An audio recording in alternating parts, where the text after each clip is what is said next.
he might order a major attack, telling Axios Iran has not received enough pain yet. He is seriously considering restarting major combat operations in Iran, including strikes that would be bigger than the ones carried out in Operation Epic Fury. He says, I am considering a massive attack bigger than ever before. I am close to making a decision. We are all set for it. Iran, though, has refused to capitulate despite the strikes. It rejected a U.S. ceasefire deal presented by Iraq. Iranian and Iraqi officials tell the New York Times. The sticking point was reportedly over the Strait of Hormuz. Tehran's not interested in a temporary deal that leaves that issue unresolved. It's Fox's Madeline Rivera. As it was in 2024, immigration is shaping up to be a polarizing topic for voters in the midterm elections. Fox's Bill Malugin has more. Now that the border's quiet, the conversation has shifted to what should be done about the millions of illegal immigrants already here. And some Democrats want immigration enforcement ended entirely. More migrant crime is back in the headlines. A Salvadoran illegal immigrant is now charged with felony hit and run causing serious injury or death after police say he killed 3 people in a crash in North Carolina on Saturday, then tried to flee the scene. But new Fox News polling reveals Democrats are gaining serious ground on immigration after getting destroyed on the topic in 2024. When asked which party would handle immigration better right now, Democrats now have a 1-point lead over Republicans, 50 to 49%. Republicans had an 8-point lead over Democrats on immigration in the Fox News polling in April. President Trump's replacing tariffs that expired today with new ones, 10 to 12.5% on imports from 60 countries accused of inadequately enforcing bans on goods produced by forced labor. America's listening to Fox News.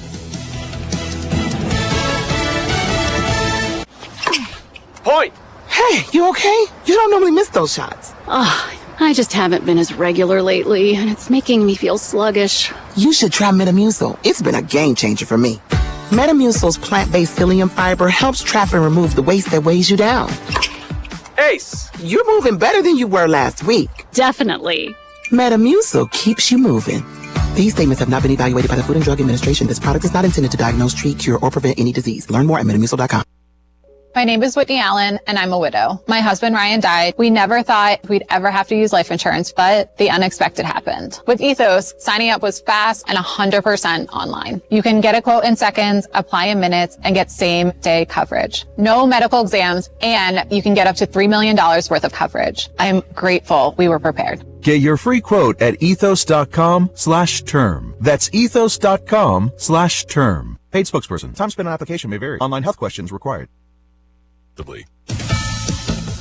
They'll try again tonight. The White House Correspondents Association dinner in D.C. cut short when an armed man got to the hotel in April. The Secret Service has investigated roughly 10,000 threat cases so far this year alone. That's a 40% increase compared to this time last year. And keep in mind, the Secret Service is gearing up for Friday's rescheduled White House Correspondents' dinner. Nearly 3 months ago, the original dinner was cut short because a gunman targeted the event in an alleged attempt to assassinate President Trump and his top advisors at the Washington Hilton. Enhanced security measures will be in place for the second dinner, which will be held at Washington's Waldorf Astoria. There's also going to be airport-style screening for everyone attending Friday's dinner. Fox's Christina Coleman. The Trump administration is trying to keep utility costs down as data centers go up around the country. Fox's Jared Halpern at the White House. President Trump says massive data centers are key to America winning the AI race. It's hard to believe, but you need double the electricity that we have right now, maybe even more than that, to really fulfill what you want to do. We're leading China by a lot. The Trump administration announced nearly 24 governors are joining a White House ratepayer protection pledge to ensure consumers are not impacted by higher utility bills. We're insisting that AI data centers and big tech companies pay their own way. But not all lawmakers are convinced. New York's governor, Democrat Kathy Hochul, signed a temporary data center moratorium. At the White House, Jared Halpern, Fox News. Witnesses say a man yelled, Allahu Akbar, God is the greatest, before stabbing 2 people near Central Park in New York City. The victims, an Asian man and a Jewish man wearing a yarmulke, are hospitalized in stable condition. Police found and arrested Raul Morales about an hour after the stabbings. Commissioner Jessica Tisch says the initial investigation suggests that mental health may have been a factor, but that detectives are working to determine a possible motive. I'm Chris Foster. This is Fox News.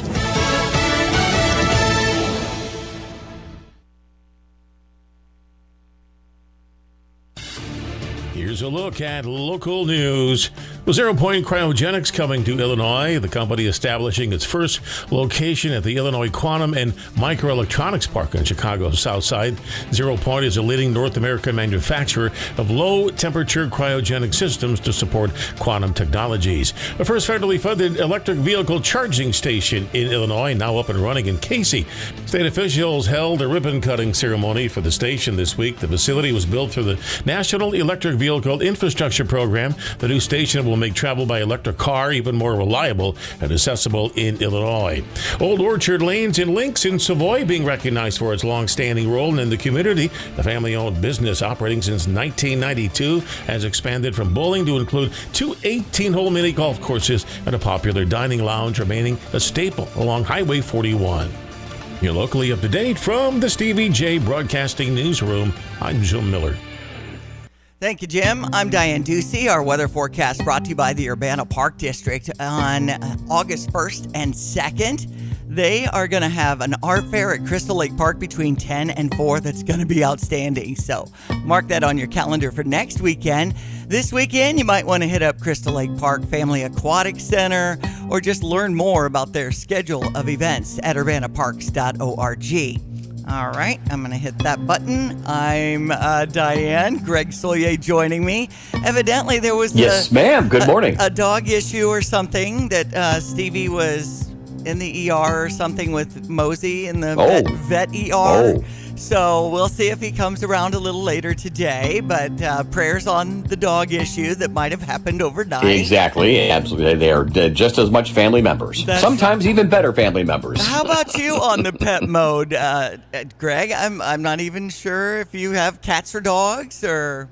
No, we kind of are keeping an eye out for a couple of breeds, but nothing so far. Had one, probably 20 years ago, a Jack Russell Terrier. Kramer was the puppy dog's name. Of course. Kind of a knucklehead, but that's because of me. Kramer, so. And what a great breed. They're so smart.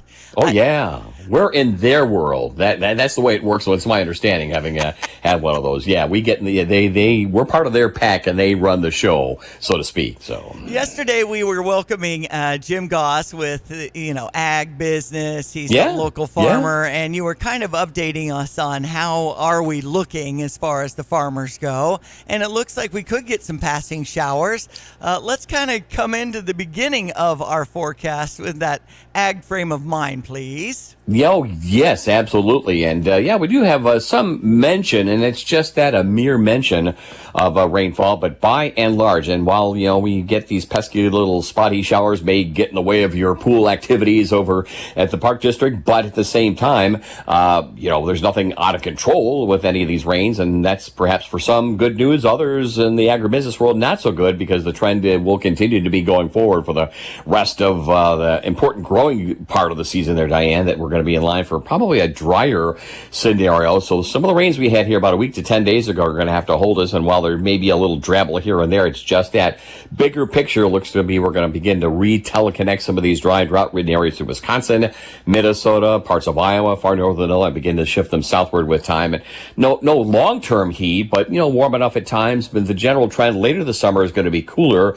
The ag guys keep a track of growing degree day units, and then if we continue with this thinking around here, we're kind of in board for maybe an early frost or freeze this year. So the pendulum from a temperature standpoint may be comfortable, not great for corn and soybeans, and of course, not much going on in the moisture department either if we have this strengthening El Nino weather pattern in position and getting stronger here in the months to come. Okay, so what's it looking like for this weekend? And it's just that we do have some pesky, brief light showers, just barely dampening the pavement. They're lined up along the Mississippi from the Quad Cities down to south and southwest of St. Louis, but they're all shifting to the south and southeast. The atmosphere is getting increasingly stable around here, so I don't have a lot to offer up here in the rainfall department, maybe a 1/10 of an inch to less than 2/10 if you get lucky enough over the course of the weekend. But again, comfortable for now. Temperatures out the door this morning with some high mid-level cloud around 60 at Willard and Savoy to 60 at Danville, 61 by the time you hit Iroquois County, and points to the west and southwest, pretty much into the low to mid 60s. And as the day wears on, a partly sunny sky expected to stay with us for the day today. Light wind, if you have any spray application or hang operations in mind. Afternoon temperatures expected to top out comfortable today. It's 79, light east to southeast wind. And there'll be a couple of sprinkles breaking out this evening. And again, after midnight, nothing of significance on anybody's gauge. Low down to 63. And we carry these small remote chances for a stray shower, maybe even a thunderstorm Sunday afternoon at low odds, 20% at best over the weekend, with a high of about 83 tomorrow. Humidity back up and a partly sunny 88-degree high on Sunday. Then some hot, humid weather for Monday, Tuesday, Wednesday. An errant, shower thunderstorm of no big consequence on a widespread basis at 92 Monday, 91 Tuesday. Wednesday, high around 90. We'll get into slightly drier air and another extended drier spell that gets going next Wednesday, like that Thursday and Friday next week. High temperatures still into the 80s. For CBD Broadcasting, I'm meteorologist Greg Soldier. All right. Thank you, Greg. Have a good day. I know we'll be checking in with him in about an hour. We have a few guests that are coming into the studio today. Earlier this week, we had Chloe Folks in, Urbana Police Department detective, and she's heading up as the Special Olympics liaison with the Law Enforcement Torch Run, the pickleball with the purpose that's benefiting Special Olympics, and that's happening at Centennial Park in the pickleball complex at 2203 West John Street in Champaign tomorrow. So I plan to get them out of the gate. Usually my friend Emerson is there as we do the Special Olympic Oath and just enjoy pickleball. There were 2 categories for that, in beginner and advanced, and I think there's mostly beginners teams. I think there's around 15 teams competing, so you still have time to get involved with that if you'd like to support Special Olympic athletes in Region I. Here at Stevie J Broadcasting, we are always in full support. In fact, looking forward to the Orange Course hosting on August 7th golf outing that supports Special Olympic athletes in Region I, and we're part of that too. As far as the weekend goes, lots of things ahead. In fact, we've got details now on Sydney Fun Days. I'll be back with sports. Sydney Fun Days is coming up July 24th and 25th with a great place to get some beverages, listen to some music. Lego fans, there's details about the Lego Derby. The car show is outstanding. Get breakfast in the morning at Sydney United Church between 8 and 10 a.m. The vendors open and the car show registration starts at 9 a.m. on Saturday, July 25th. Also in the morning, the Kitty Bike Parade and the Kitty Tractor Pull. The bag tournament starts at 11:30. Bertrand Petting Zoo from noon to 5. Lexi Typo will perform between 2 and 4. Hop around and check out the events at the library between 3:30 and 5:30, and inflatables at the community building from 3:30 to 7:30. The music entertainment from Jonathan Porter on Friday night, 5 to 8, and the B-sides, 8:30 to 11:30. Hunter Lucas in the early Saturday evening, and then 8:30 to 11:30. Owen Knapp in the Rusty Strings. Get all the details on Facebook as you follow Sydney Fun Days. Hi, this is Michelle Lake with the Philo Exchange Bank. At Philo Exchange Bank, we believe that banking should feel personal. Whether you bank online or stop in to see our friendly team, we're here to support your financial goals every step of the way. Visit us at any one of our locations in Philo, St. Joseph, Allerton, Broadlands, or our newest branch in Tolono. Philo Exchange Bank, hometown community banking since 1883. Member FDIC, equal housing lender. Everyone knows when you turn the key and the car won't run? Call 367-9481 for PDR Automotive. But did you also know that if you don't have a key and you need it to run, call 367-9481. PDR now performs key cutting with programming. PDR also performs module cloning. Cloning makes that module plug and play, in many cases allowing you to utilize a used module where a new module is no longer available or very expensive. Remember, they are what's best for your truck or car. They are PDR. Hi, Ellen Hook here, owner of your local Ashley. The summer savings event is on now at Ashley. On Saturday, July 25th, come to Ashley and save 50% off clearance items. Plus, while you're there from 11 to 3, the kids can get face painting done. Saturday, July 25th, 50% off all clearance items. Save big during this summer event. Where's? At Ashley, 602 West Anthony Drive. All right, we had the Arizona Diamondbacks beating the St. Louis Cardinals 10-6 yesterday. A series is starting up against Cincinnati, and that's at 7:15 this evening. As we jump into sports here at 7:15 on ESPN 93.5. I'm Diane Ducey, flying solo at the moment. We've got your Redbird recap to update us on how the St. Louis Cardinals are doing. The Redbird recap is sponsored by Helitech Waterproofing and Foundation Repair. Heal your home with Helitech. With Mike Claiborne, I'm John Rooney, and yesterday at Busch Stadium in a makeup game of a rainout earlier this season, Arizona out-hit the Cardinals 16-13 and won 10-6. The Cardinals had a lead of 2-0 going to the fourth inning, but once Arizona got started, the D-backs didn't let up. Well, yesterday they had their chances, certainly early in the ball game. And starting in the first inning, only scoring 2 runs, had another chance in the third inning to break it open. They didn't. They scored the runs late, but the game was already out of hand. The Cardinals scored 4 times in the ninth inning, 2 on a single by Brian Torres, 2 more on a base hit by Lars Nootbaar, who had a 3 RBI day. And for Alec Burleson, he had 3 hits, 2 of those doubles. Alex Burleson's starting to swing the bat better again, and that's something they're going to need going into this weekend against Cincinnati. Cincinnati is in for 3 beginning tonight, then the Cubs are in for 4 beginning on Monday. The Cardinals will go with right-hander Dustin May, and airtime is 6:20. Helitech Waterproofing and Foundation Repair is offering 50% off labor on qualifying projects. If you're seeing cracks, leaks, or sinking concrete around your home, don't wait. Let the Helitech experts identify the problem and provide proven solutions to protect your home and your investment. Call Helitech or visit helitechonline.com to schedule your free inspection today. Heal your home with Helitech. The Cubs are starting up a series over on US 105.9 across the hallway here at Stevie J Broadcasting against the Pittsburgh Pirates. Matthew Boyd on the bump for the Cubs. Jared Jones for the Pirates. That's a 5:40 first pitch over on US 105.9. And on top in the AL Central, we have Chicago White Sox at 54-47 on the season. They've got a series starting up on Chicago's South Side against Houston. So taking note of that at 6:40. The WNBA All-Star break is tomorrow at 7:30 in case you'd like to tap into that. We also have, Milwaukee, of course, on top of our National League Central Division with a record of 64-38. Cubs are next at 57-45 on the season.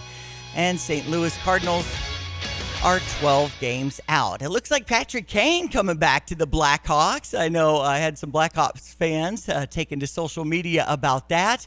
$16 million 2-year contract. Patrick Kane back in the Windy City. We have Greg Sollier's forecast coming up, and it's brought to you by Busey. We also have your Business Minute that will be coming up at 8:20. So take note of that. I think our friend Paul Lewis will be joining us soon, and you can always chime in at 217-359-2255 here on ESPN 93.5. Back with the forecast in just a second. At Busey Wealth Management, we're proud to partner with individuals, families, and foundations, ensuring possibilities become achievements. From preserving and enhancing your assets to securing your legacy for future generations, we're focused on your success. Busey Bank, building business, growing wealth since 1868. Proud to be the official bank of the Fighting Illini, member FDIC. Hello again, everyone. Let's check weather. Free Central Illinois, Champaign-Urbana vicinity. Quiet day's worth of weather. Comfortable as well with a partly sunny sky. Afternoon temperatures today up to about 79 on a light east to southeasterly wind. Developing a warm front to the west and south may generate a few sprinkles this evening and a stray sprinkly shower after midnight tonight. No big deal or significance of anyone's rain gauge going forward here for the foreseeable future. 63 for tonight. Partly sunny for the day tomorrow. And Sunday, too, if you're scoring at home, the rain chance just at about 20%. Early to mid-morning, late afternoon to early evening. Maybe a thunderstorm as well, but again, inconsequential, the big moisture picture. Highs tomorrow topping out around 83 down to 67 for tomorrow night. Warmth and humidity gets us to 88 for the day on Sunday. Here comes the heat for Monday, Tuesday, Wednesday next week with lower 90s by day, lower 70s at night. Thunderstorm chance is pretty small for Monday and Wednesday with a little backdoor cool front to bring readings back down a bit and humidity levels as well for Thursday and Friday with highs well into the 80s. For CVD Broadcasting, I'm meteorologist Greg Solier. Nice cool morning here on ESPN 93.5. We're getting ready for the Fox Business Minute. And good to have our forecast brought to you by Carl as you get those back-to-school physicals done. And depending on what the grade, you need to make sure the kids are all taken care of with all the paperwork. Registration, I know, in Unit 7 is going on now, and it is started online, the in-person stuff, once we get into August next week. If you need to make a back-to-school physical appointment, you can visit carl.org and have a location near you. It's 7:20 here on ESPN 93.5. I'm Elizabeth McDonald, and this is the Fox Business Report. American Express is reporting a mixed quarter. Earnings topped expectations, but Wall Street was expecting stronger revenue. However, Amex says its customers are confident people are spending more on luxury and travel, and a growing number of young people, millennials and Gen Z, are using American Express cards. Its Platinum card with the highest annual fee and most perks is now its fastest growing product in its U.S. consumer business, though American Express shares are down 2%. Verizon shares are higher after it raised expectations for the year. Crude oil prices remain elevated, but off the highs that pushed Brent crude to top $100 a barrel yesterday. Brent crude is at $97 a barrel this morning. West Texas Intermediate at $89. That's your Fox Business Report. I'm Jenny Coselda. Invested in you. My name is Whitney Allen, and I'm a widow. My husband, Ryan, died. We never thought we'd ever have to use life insurance, but the unexpected happened. With Ethos, signing up was fast and 100% online. You can get a quote in seconds, apply in minutes, and get same-day coverage. No medical exams, and you can get up to $3 million worth of coverage. I'm grateful we were prepared. Get your free quote at ethos.com/term. That's ethos.com/term. Paid spokesperson. Time spent on application may vary. Online health questions. This is Rob Meyer with Provident Financial Group. Unfortunately, there is not a one-size-fits-all retirement plan. Finding the right plan for you depends on many factors. The good news is that we can help improve your retirement readiness, whatever your situation. Contact us today at 217-366-3456 or online at providentfinancialgroupllc.com. Securities offered through Raymond James Financial Services, Inc., member FINRA SIPC. Provident Financial Group is not a registered broker-dealer and is independent of Raymond James Financial Services. Investment advisory services offered through Raymond James Financial Service Advisors, Inc. Life is short, so why not put dessert first? At Dessert First, every day starts sweet with a delicious morning menu featuring fresh muffins, gooey cinnamon rolls, and homemade pastries. And in the afternoon, it only gets better with cookies, brownies, and rotating treats that change weekly. Got a special occasion coming up? Dessert First has you covered with custom orders including cupcakes, pies, cakes, and cookies made just the way you want them. Treat yourself today because you deserve it. Find Dessert First on Facebook for store hours and more details. This is Amanda with Cast Iron Pub. There's always something happening in downtown Tuscola. If you're looking for delicious pub burgers, hand-cut steaks, wings, sandwiches, and chef-inspired specials you won't find anywhere else. Pair with 10 rotating draft beers or seasonal cocktails. Then stick around for Wednesday trivia, music bingo, and the Summer Sunday live music series. Great food, cold drinks, and an atmosphere you'll love. Make Cast Iron Pub your next destination in downtown Tuscola. You can find us online at castironpub.biz and Facebook at Cast Iron Pub. Hey golf cart shoppers, tired of the same old golf cart shopping experience? Come over to Midwest Carts in Tuscola, Illinois, where customers rave about unbeatable pricing, massive selection, and full service done right. As the largest Denago golf cart dealer in Illinois, they've got premium new models plus 20 to 30 quality used carts ready to roll at any time. And the best part? Free delivery on new carts anywhere in Illinois or Indiana. Midwest Carts, Tuscola, Illinois. Find them at mwcarts.com. Hi, Ellen Hook here, owner of your local Ashley. The summer savings event is on now at Ashley, and the more you spend, the more you save. For a limited time, save $100 on every $1,000 you spend throughout the store. That's right, spend $2,000, save $200. Spend $3,000, save $300. The savings keep adding up. Whether you're furnishing one room or your entire home, now is the perfect time to get the style, comfort, and quality you deserve for less. But hurry, the summer savings event ends August 3rd at Ashley, 602 West Anthony Drive. And I was talking with the crew at Ashley, and they are doing 50% off clearance items and a face painter between 11 and 3 tomorrow as you bring the kids in to do that over there, and you pick out the couch over here, or the patio furniture, the new bedroom, dining room. Now's the time to shop and save tomorrow with 50% off clearance items at Ashley, 602 West Anthony Drive. I'm Diane Ducey. Johnny is now in studio. Hang on just a second. Okay. What? I was just enjoying the weather and forgot I had a job. Right, and we are expecting Paul Lewis to come in. Of course, we know him with the 444 days that with the Iran hostage he was situation. a hostage in 79 and played Legion baseball with Paul. Great guy. That's and right. I'm glad he made it back. Wow. Absolutely, and it's sharing his story and his reflections on what's happening, and tensions are increasing as we listen to this sound that came in this morning from Fox. And its seesaw nature, a major escalation may be coming. President Trump with these combative words in a brief interview with Axios today, quote, "I am considering a massive attack, bigger than ever before, and I am close to making a decision. We are all set for it."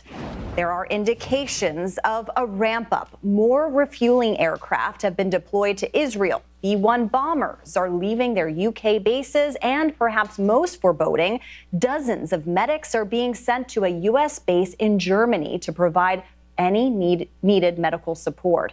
The U.S. military has struck targets in Iran for 12 straight days. While the Pentagon says the Strait of Hormuz has been opened, ship traffic is at a practical standstill.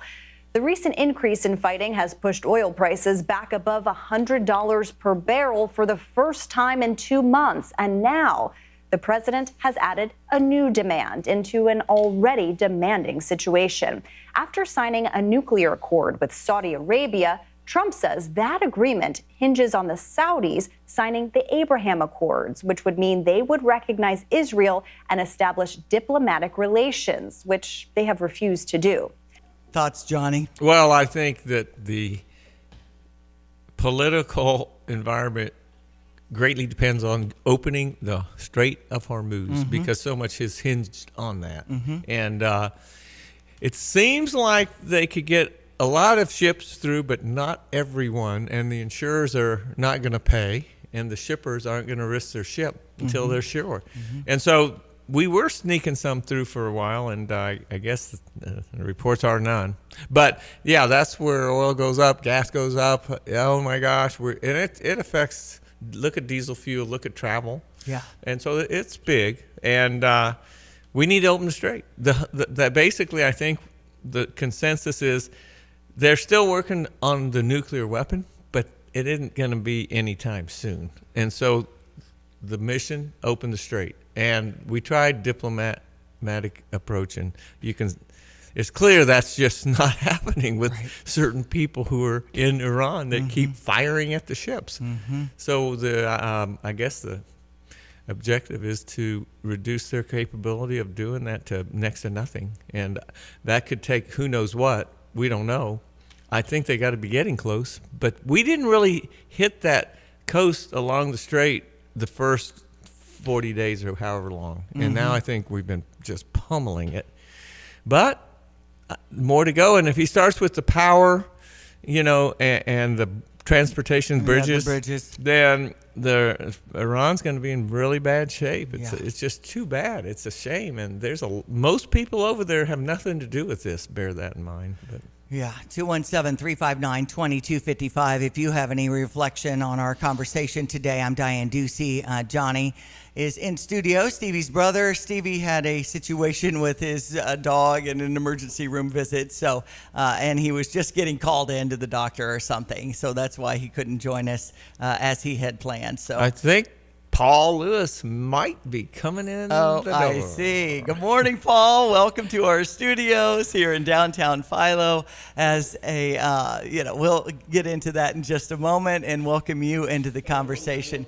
But I know that, the gas prices and things like that, as Johnny mentioned, have been a top concern for us. So we'll learn more in just a moment and open up the discussion. And you're welcome to chime in, 217-359-2255 on ESPN 93.5. Drive in, drive out. Recycling's what Max is all about. You can make some cash and do your share. We make it really simple because we care. It doesn't matter large or small. Our friendly staff will handle it all. Starting it over is what we do.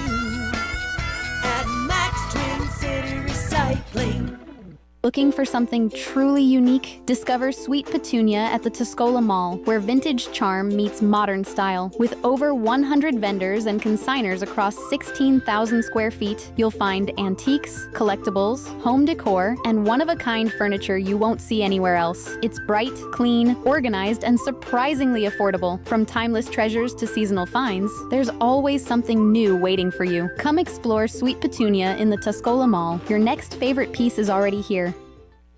Looking for a warm, welcoming place to relax in Tuscola? Stop by Hometown Grounds, where great coffee and great company come together. They're proudly serving Mad Goat coffee, so you can enjoy a rich, delicious cup while catching up with friends. And if you've got kids, no problem. There's a special play area where they can have fun and you sit back and relax. Hometown Grounds is a gathering place for the whole community and perfect for meetings. Come see what everyone's talking about in Tuscola. Visit hometowngroundscoffee.com and plan your visit today. Fox News, I'm CJ Papa. President Trump attends the rescheduled White House Correspondents' Dinner tonight. That was derailed by an assassination attempt back in April. Fox's Jackie Heinrich was sitting just a few feet away from the president. The event tonight is going to have some new security measures. Some of those new measures include mandatory guest registration for everyone attending. It will pre-vet everyone in that room who will have to show a QR code to get in. There will also be only one entrance. U.S. military pounding locations inside Iran again, but Iran... It rejected a U.S. ceasefire deal presented by Iraq. Iranian and Iraqi officials tell the New York Times. The sticking point was reportedly over the Strait of Hormuz. Tehran's not interested in a temporary deal that leaves that issue unresolved. Fox's Metal Rivera reporting. America is listening to Fox News.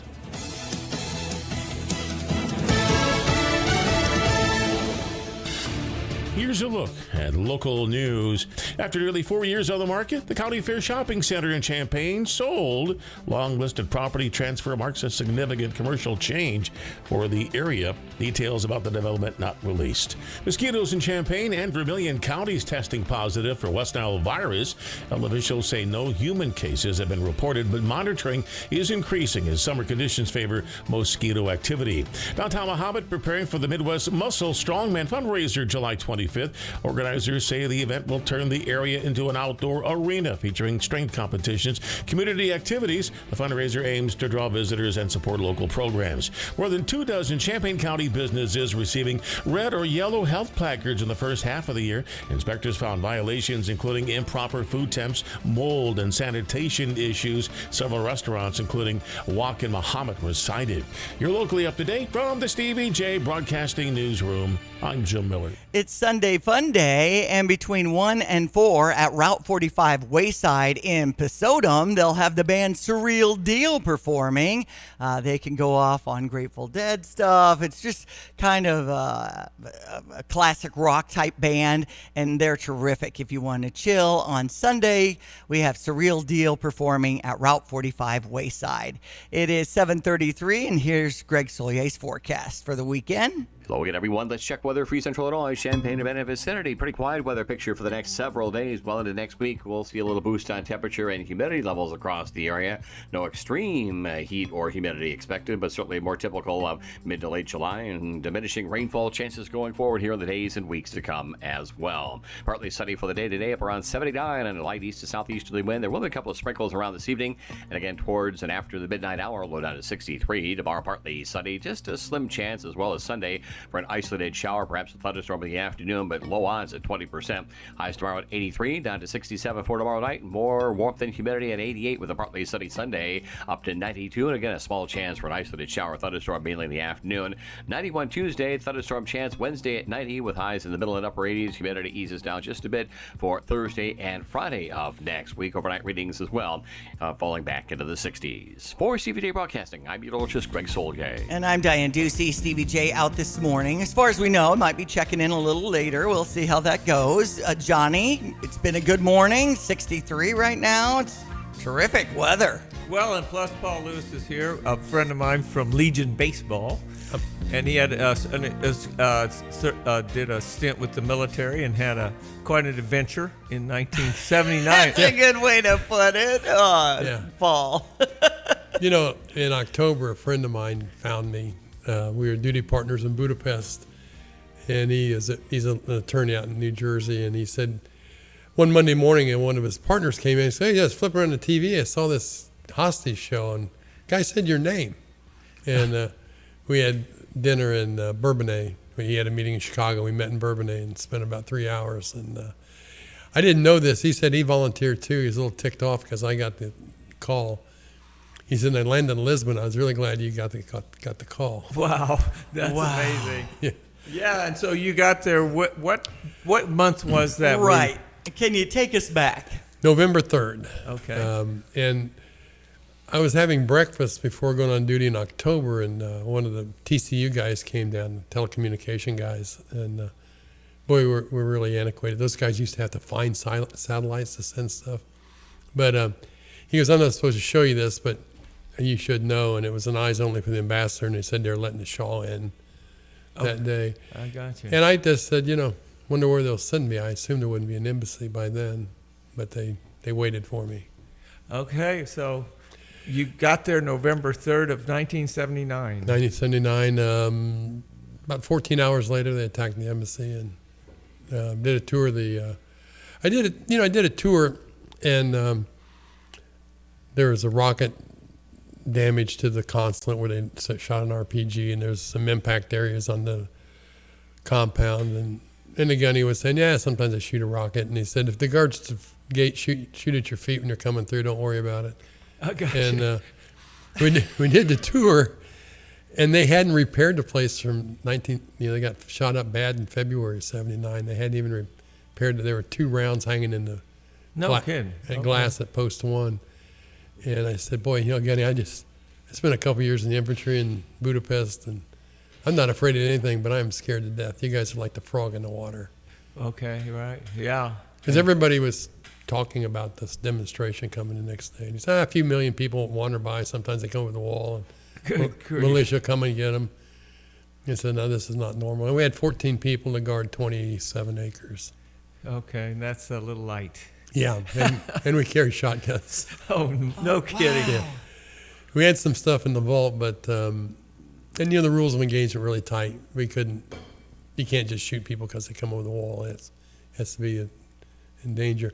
Now, they're not doing that anymore. I saw in Pakistan, they got into the building and they simply killed them.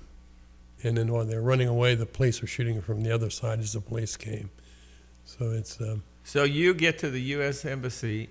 It's the first night, and then what happens? Well, Gunny and I had coffee and talked, and then I went back to my quarters, and he told me not to come in till noon because to check in and wait for the demonstration to be finished. And I was in the shower, and a Marine kicked the door in and said they're coming over the wall. Oh, good grief. So I dumped a sea bag. I hadn't even unpacked yet, and got a uniform.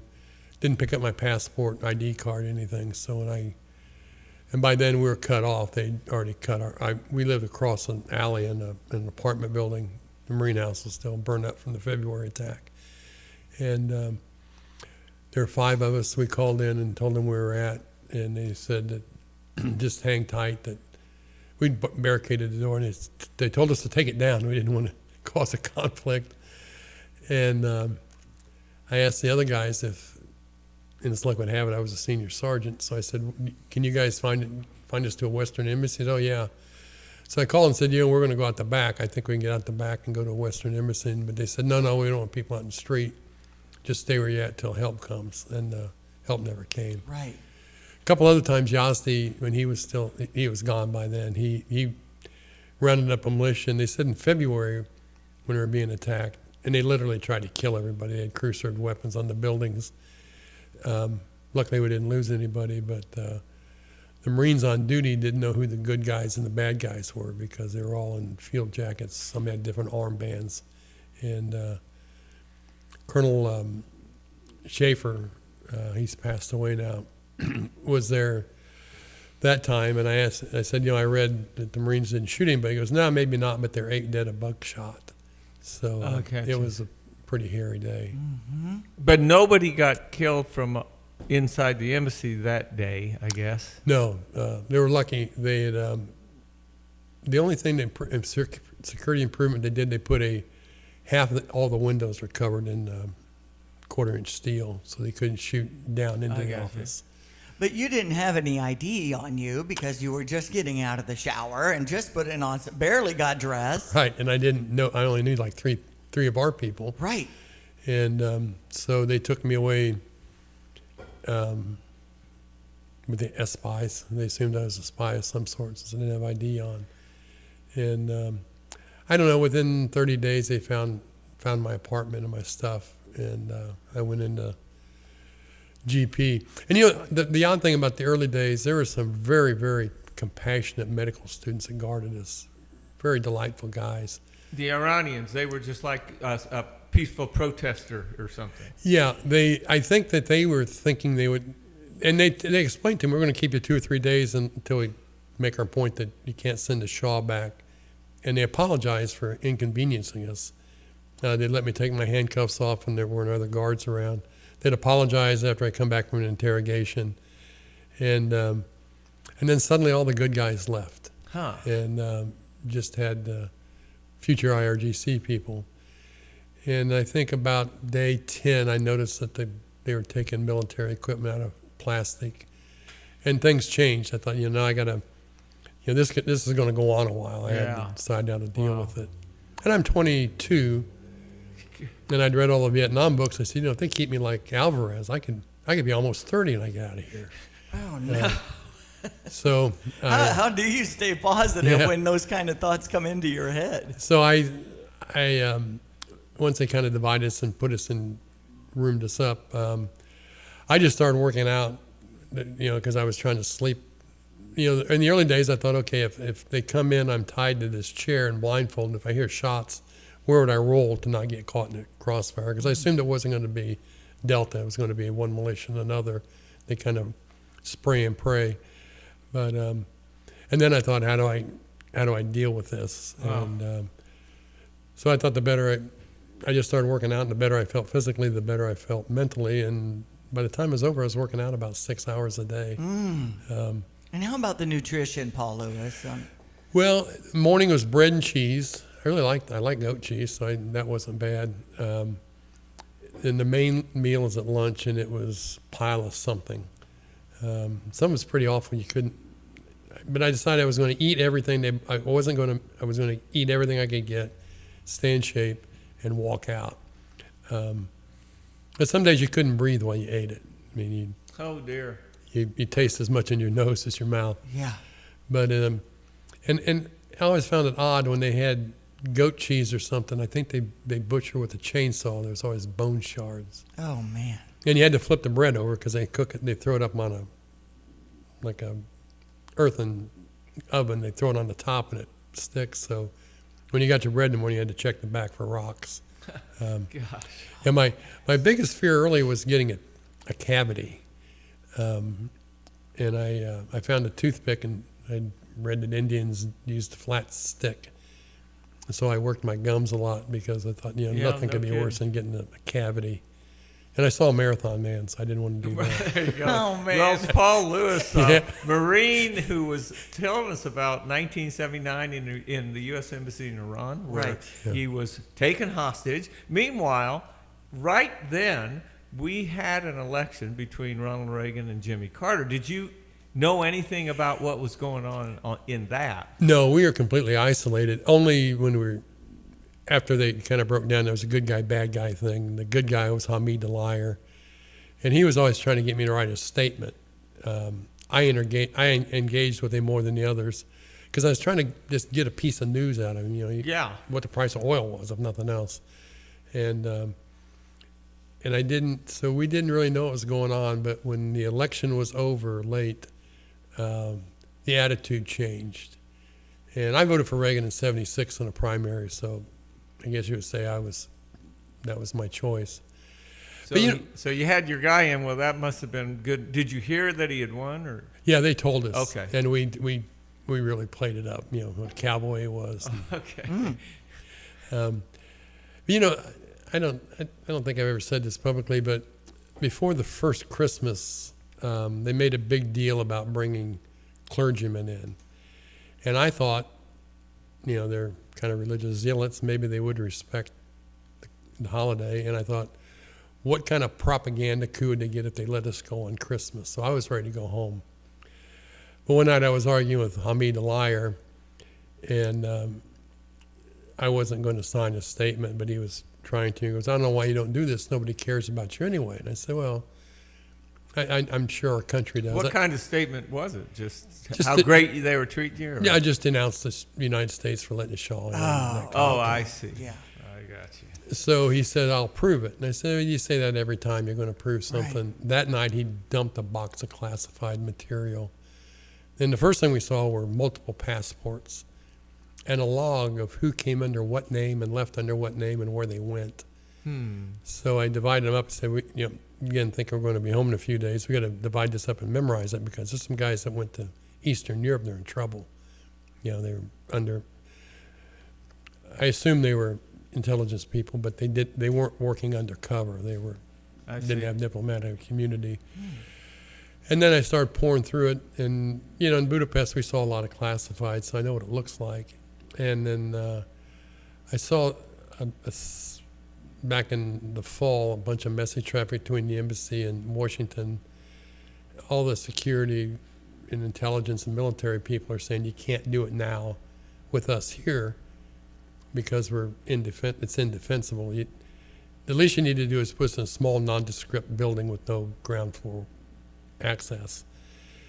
And it went back and forth, and then in early October they said, the charge d'affaires Langen that said, he was in it too. He said, the worst thing that's happened, they're going to capture some people. The worst thing, they're going to kill us all.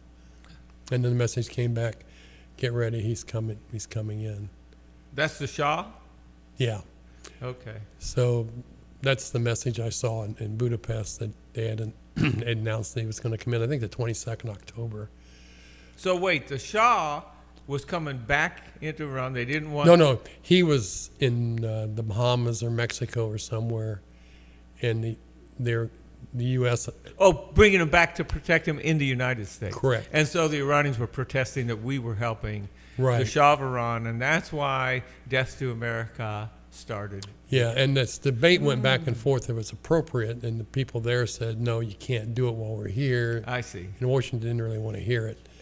So, that really angered me. And I kind of, there are times you're isolated. I was with a guy named John McKeel most of the time, about 11 of the 12, 14 months.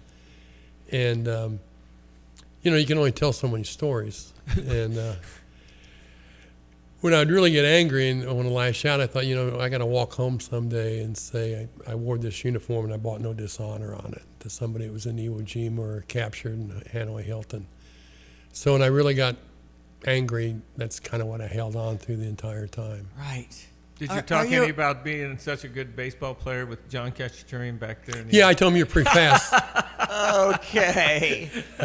You probably do hang on to memories of Champaign County when you're captured for 444 days and share those with John or whoever was captive with you. McKeel's a real redneck from Texas. And I used to joke, if it wasn't here, I wouldn't even talk to you. And he'd been stabbed a couple of times. What's happened to John McKeel? He's dead. He was managing an apartment complex in a domestic, and he got shot trying to take the gun away from the guy. And he was a fellow Marine? Yeah. Okay. He'd been in the airborne during Vietnam, and he had a messy divorce with his wife. His divorce went to federal court. He came home, and his wife was somebody, and I guess in Texas you can kill everybody for that. So he was in the process. Oh, wow. Well, to John's in Buck Springs anyway. Okay. The neighbors called the police. Here's the police coming. He had a Bigfoot truck, and when they blocked the alley, he just drove over the police. Oh, wow. And he's knocking them off the road, and an FBI agent is off duty driving. He hears the call and turns his car sideways in the intersection. Johnny ran over his car, but his truck got hung up. Wow. And he said he went to arraignment. He couldn't see the judge. He fell down several times as they put him in the car. But that was an assault on a federal officer. So Sarah T. Hughes, who swore in the LBJ, was his prosecutor, and then she took the civil side. And his wife got a 300 feet restraining order. He said he said, well, I was in a restaurant. I said, you mean a bar? He said, well, whatever. She would see his truck, and she would park in the lot and call the police. Oh, jeez. So he didn't want to go back in the Army, so he joined the Marines so he can get out of town. I see. And one of the early letters, I probably got 6 or 7 letters over that time. We got a mail call from people we didn't know. But McKeel got one from his ex-wife, and she said the Marine Corps wouldn't release her alimony payment. Oh, no. Well, that's called a messy divorce. Yeah. Oh, yeah. It was. For sure. Well, we're sharing stories with Paul Lewis here on ESPN 93.5 this morning. And, when you see the current situation in Iran after being over there and held captive for 444 days, what are your reflections on the situation now, 47 years later? I think we had to go because they were going to get a nuke, and they had missiles that went 4,000 miles. We found out when they shot at Diego Garcia. One crashed and we shot one Which, down. by the way, they swore they didn't have that. Right. But the Europeans would have been exposed. But they were going to make a missile, get a lot of missiles and just say you can't come and get it. Right. But this is 47 years in the making, Paul. It is. Do we have to be the watchdog for the world? I guess so, because we don't get any oil out of the Strait of Hormuz. But Trump is the first president to say you're not going to have them, and now you're close, and we're going to take them. I try not to armchair here because I don't have the information they have, but I did know that they are nuts, and to get rid of them without some kind of uprising, we'll literally have to kill all the IRGC. Yeah, I think that's exactly to the last man, probably. Yeah. And the Israelis know where they're at. They have great intelligence, and they've clipped off about 4 layers of their leadership. And but as long as there's 6 IRGCs around, we'll have to be looking for them. Yeah. It seems to me, Paul, the Israelis would be more than happy to be the boots on the ground, and we could cover them. I think so. And the other thing that kind of bothers me, they're shooting at the Arabs, and they're not even striking back with their aircraft very much. They have 600. The Gulf states that we support have 600 aircraft. I can't remember which one of them. One of them has a fairly robust military. We probably sold the most of those aircraft. Oh yeah, we did. But one of them has a fairly robust ground force, and I don't think we should go in on the ground. I don't either. So. But I do know there's a couple thousand Marines that have been sitting out in the ocean, and they're rubbing their hands together. Mm-hmm. It's a different mindset when you're there. Yeah, no, they're ready. I mean, they're there for a reason. Yeah. So. And it's a big country. It's Texas and a half, 92 million people. Yep. And about 10% of the country supports the IRGC, but that's 9 million people. So it would be a bloodbath. Well, it's amazing. And of course, right now it's just get the strait open, and of course we don't know the details on what that would really take to get the shippers the confidence to go. Probably a guarantee that you'll make it or we'll cover any losses before they're going to start moving. But at this point, most of the ships would make it through the strait. Yeah. I don't like to second guess the president, but I remember when he stopped the pause for the negotiations. Mm-hmm. I thought, they're rug merchants. They do this, and they know us. I thought the thing would say, here are our terms. You got 5 days. Either. No, it was 2 weeks for that understanding agreement, but no, it didn't happen. About 45 days. Yeah. Okay. And that waste of time. They were able to kind of get their feet under and patch together what was left. I do think they degraded them, but the place is full of tunnels. Yeah, and they keep working and coming back a little here and a little, one more rocket launcher. And then I could tell from the generals that were interviewed that you see clips is all we know. We're just kind of on the outside looking in. But they were they figured we really got these guys backing up, and then we stopped. And that was, I think, because of Democratic pressure. I'm not going to blame the Democrats because they tried to work this through for the last 47 years along with us. And we're really in agreement that something's got to be done, but what? And we tried that nuclear deal, and we find for instance, they weren't going to make the missiles that could go as far as they did, and then they weren't going to increase the uranium enrichments, which they were frantically doing in 3 separate spots. So I think that it was a political move, and I also think, Paul, and tell me what you think, Trump really doesn't want to take out the infrastructure of power and transportation, because the other 90 million people are going to really suffer. Well, even before this happened, they were about out of water. The IRGC is kind of like the CCP. And the IRG is Iranian Revolutionary Guards. Okay. They own entire businesses and factories. They wanted water, they just took it. So their agriculture's collapsed. Tehran's actually sinking because they pump all the groundwater out. Gee. And they didn't have enough water to drink when this started. So now they're taking the electricity out. I was a little amazed they didn't bomb that railroad that went to China, because China's been sending them stuff. Right before we went in, Chinese aircraft were landing full of stuff. And, you know, I don't think Americans understand the mindset. For instance, I saw one night they had the funeral for the mullah we killed, and there were 100,000 people in the street. It wouldn't have bothered me if we just dropped a bomb and got them all at once.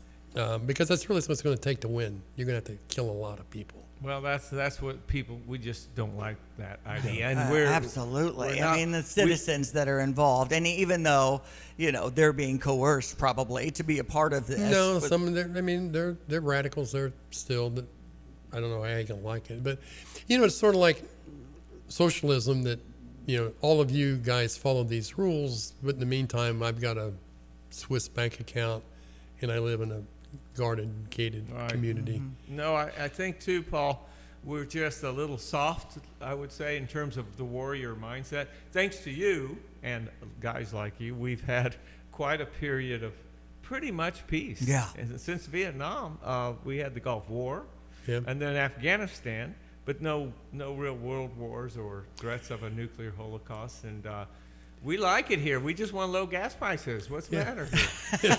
Yeah. You know, I follow a lady. This is much more serious than Iran. I follow a lady named Sarah Adams. She was a CIA targeter.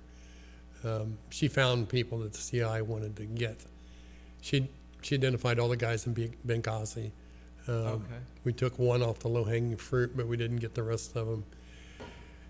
And she has a podcast, and I see her on different interviews, and she thinks we have 18,000 Al-Qaeda in the United States now.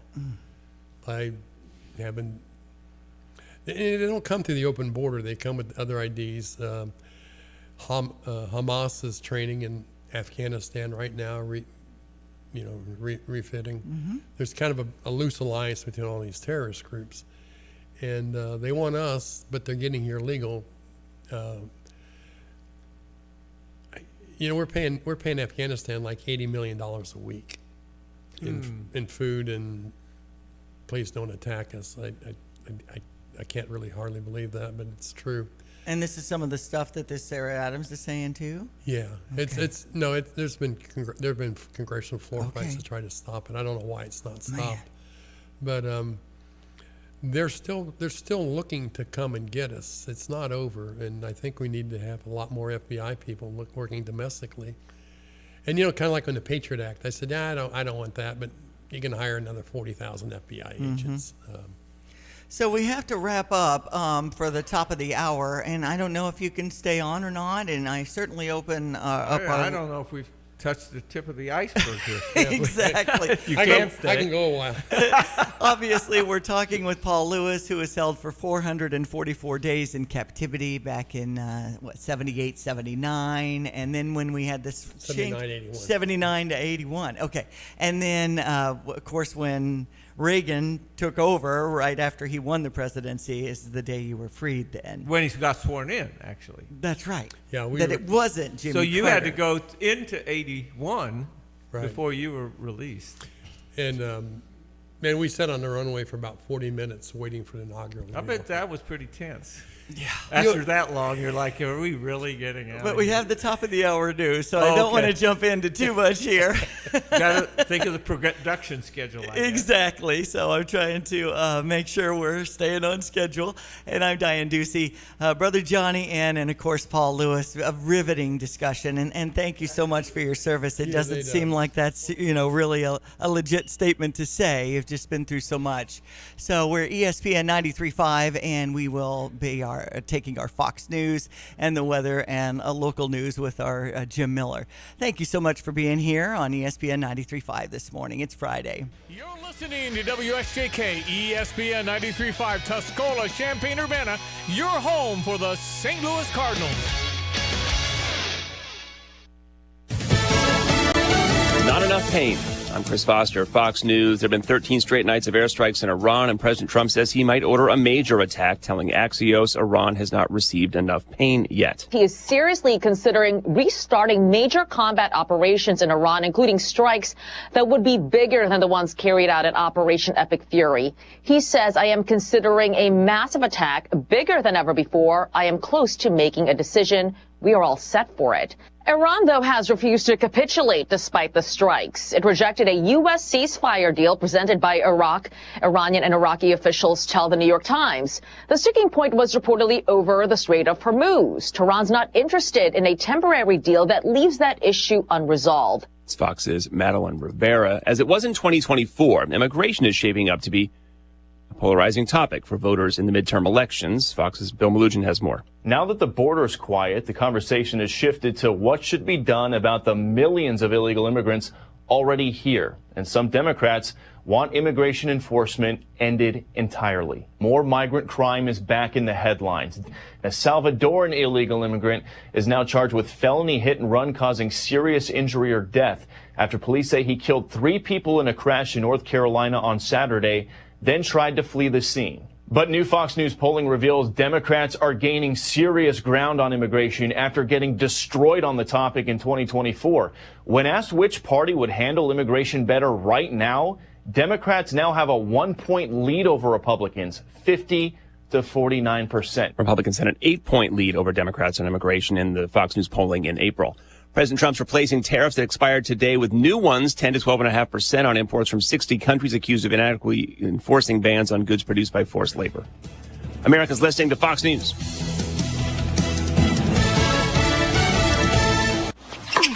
Point! Hey, you okay? You don't normally miss those shots. I just haven't been as regular lately, and it's making me feel sluggish. You should try Metamucil. It's been a game changer for me. Metamucil's plant-based psyllium fiber helps trap and remove the waste that weighs you down. Ace, you're moving better than you were last week. Definitely. Metamucil keeps you moving. These statements have not been evaluated by the Food and Drug Administration. This product is not intended to diagnose, treat, cure, or prevent any disease. Learn more at Metamucil.com. My name is Whitney Allen, and I'm a widow. My husband, Ryan, died. We never thought we'd ever have to use life insurance, but the unexpected happened. With Ethos, signing up was fast and 100% online. You can get a quote in seconds, apply in minutes, and get same-day coverage. No medical exams, and you can get up to $3 million worth of coverage. I'm grateful we were prepared. Get your free quote at ethos.com/term. That's ethos.com/term. Paid spokesperson. Time spent on application may vary. Online health questions required. Well, Democrats coming together tomorrow in Maine for their convention. Democrat Troy Jackson could be the choice of the 601 delegates to replace Graham Plattner, who won the Senate primary but dropped out over sexual assault allegations, which he has denied. Jackson, a former state Senate president, ran for governor of the primary in June, won the unofficial support of delegates during last weekend's delegate selection meetings. The workaround from President Trump and his tariff team. Fox's Jared Halpert at the White House. Imports from 60 countries will face anywhere from 10 to 12.5% tariffs in response to what the Trump administration says are human rights abuse and distortive trade practices. The new tariffs will replace a temporary worldwide 10% tariff expiring Friday. The administration has relied on different authorities to maintain a tariff regime after the U.S. Supreme Court struck down so-called reciprocal tariffs in February. President Trump is now using what's called Section 301 of the Trade Act of 1974 that allows the president to impose import taxes and other sanctions against countries determined to have engaged in unjustifiable, unreasonable, or discriminatory trade practices. At the White House, Jared Halpern, Fox News. Top brass at the Democratic National Committee meet today to consider their early primary calendar in the run-up to the 2028 presidential election. South Carolina and Nevada are said to be the leading contenders as Democrats want to diversify the voters who choose the nominee in the early states. Hurricane Fausto, a Category 2 storm in the Pacific, that from the National Hurricane Center, which says it's expected to approach the Hawaiian Islands next week. It's about 1,600 miles east of Hilo on the Big Island. Max sustained winds are around 100 miles per hour. And more than 1.6 million dozen shell eggs sold in Texas, Oklahoma, Arkansas, Louisiana, New Mexico, and Mississippi voluntarily recalled over potential salmonella contamination. I'm CJ Papa, and this is Fox News. Here's a look at local news. After nearly 4 years on the market, the County Fair Shopping Center in Champaign sold. Long-listed property transfer marks a significant commercial change for the area. Details about the development not released. Mosquitoes in Champaign and Vermilion counties testing positive for West Nile virus. Health officials say no human cases have been reported, but monitoring is increasing as summer conditions favor mosquito activity. Downtown Mahomet preparing for the Midwest Muscle Strongman fundraiser July 25th. Organizers say the event will turn the area into an outdoor arena featuring strength competitions, community activities. The fundraiser aims to draw visitors and support local programs. More than 24 Champaign County businesses receiving red or yellow health placards in the first half of the year. Inspectors found violations including improper food temps, mold, and sanitation issues. Several restaurants, including Wok and Mahomet, were cited. You're locally up to date from the Stevie J Broadcasting Newsroom. I'm Jim Miller. Everyone knows when you turn the key and the car won't run? Call 367-9481 for PDR Automotive. But did you also know that if you don't have a key and you need it to run, call 367-9481. PDR now performs key cutting with programming. PDR also performs module cloning. Cloning makes that module plug and play, in many cases allowing you to utilize a used module where a new module is no longer available or very expensive. Remember, they are what's best for your truck or car. They are PDR. Hey, it's Jeremy with Land's Plumbing, Heating, and Cooling. With our Land's Comfort Family Plan, we'll visit twice a year to keep your HVAC and plumbing systems in top shape. You'll have peace of mind knowing your home is ready for the season ahead. Call Land's today at 217-355-5512 and ask about joining our Comfort Family. We service all makes and models, and Land's will keep your home comfortable all year long. Visit us anytime at landsinc.com, and remember, it's hard to stop a train. Oh, yeah, Greg Sillier. Don't forget about me. and see, get the mics up. Yeah, here. we're not going to forget about Greg. With Paul Lewis in studio, we're sharing these stories off mic, and it's just riveting. I really thank you for being part of the show today, Paul Lewis. I get to hear Greg Sillier live. Yes! He's on there you go. And, we all are fans of Greg Sillier. Paul was held hostage for 444 days in the U.S. Embassy in Iran. So we're getting one of the Marines, and he was there less than 12 hours before it all turned south. But amazing story, great hero, and stories we've never heard. Right. But he also is interested in the weather. So yes. What you got? So let me have our sponsor here, which is Hometown Grounds with their Mad Goat Coffee and the kids play area all in downtown Tuscola. I know they have that Mad Goat Coffee, but I tried the London Fog, which was wonderful. So what's it looking like for today and into the weekend, Greg Sillier? Well, Diane Ducey, things are going to be pretty quiet, uneventful around here. Kind of par for the course, mid to late July weather as we continue to wind down, unfortunately, any organized rains. And, they're on the radar back to the west of us, but just bits and pieces and a few hundredths to a tenth of an inch here and there. I think all she wrote, and it'll be just roll the dice. Iffy chances at best going forward, nothing real organized. And, spells of heat, spells where we've got temperatures back to seasonal norms. I think as we get deeper on into the summertime season, even some cooler cooler early autumn-like days anticipated, maybe not necessarily the greatest with corn and soybean fields in mind, with the racking up maturity and growing degree day units, but pretty comfortable, I think, going forward here. I don't know, we'll get some heat from time to time, but overall, nothing too impressive about temperatures going forward for the rest of the summer season with extreme heat and or humidity, as is the case this morning. Nice, comfortable one out there with a reading of 50, making it 60 down Willard and Savoy, 65 at Paxton, 64 over at Danville. Got a couple of sprinkles back west of the Mississippi, and nothing unexpected right here for the day today. Just a partly sunny sky. Afternoon temperatures pretty comfortable for the time of year. We'll top out this afternoon, right around 78, 79 degrees. Light east to southeasterly wind should be somewhere middle 80s this time of the year. We'll get there. Down to 63 for tonight. And then the rain chances, if you're scoring at home, nothing too impressive at about 20% tomorrow and Sunday, up to 30% on Monday and Wednesday next week. Just hit and miss stuff at best, and temperatures on the way up.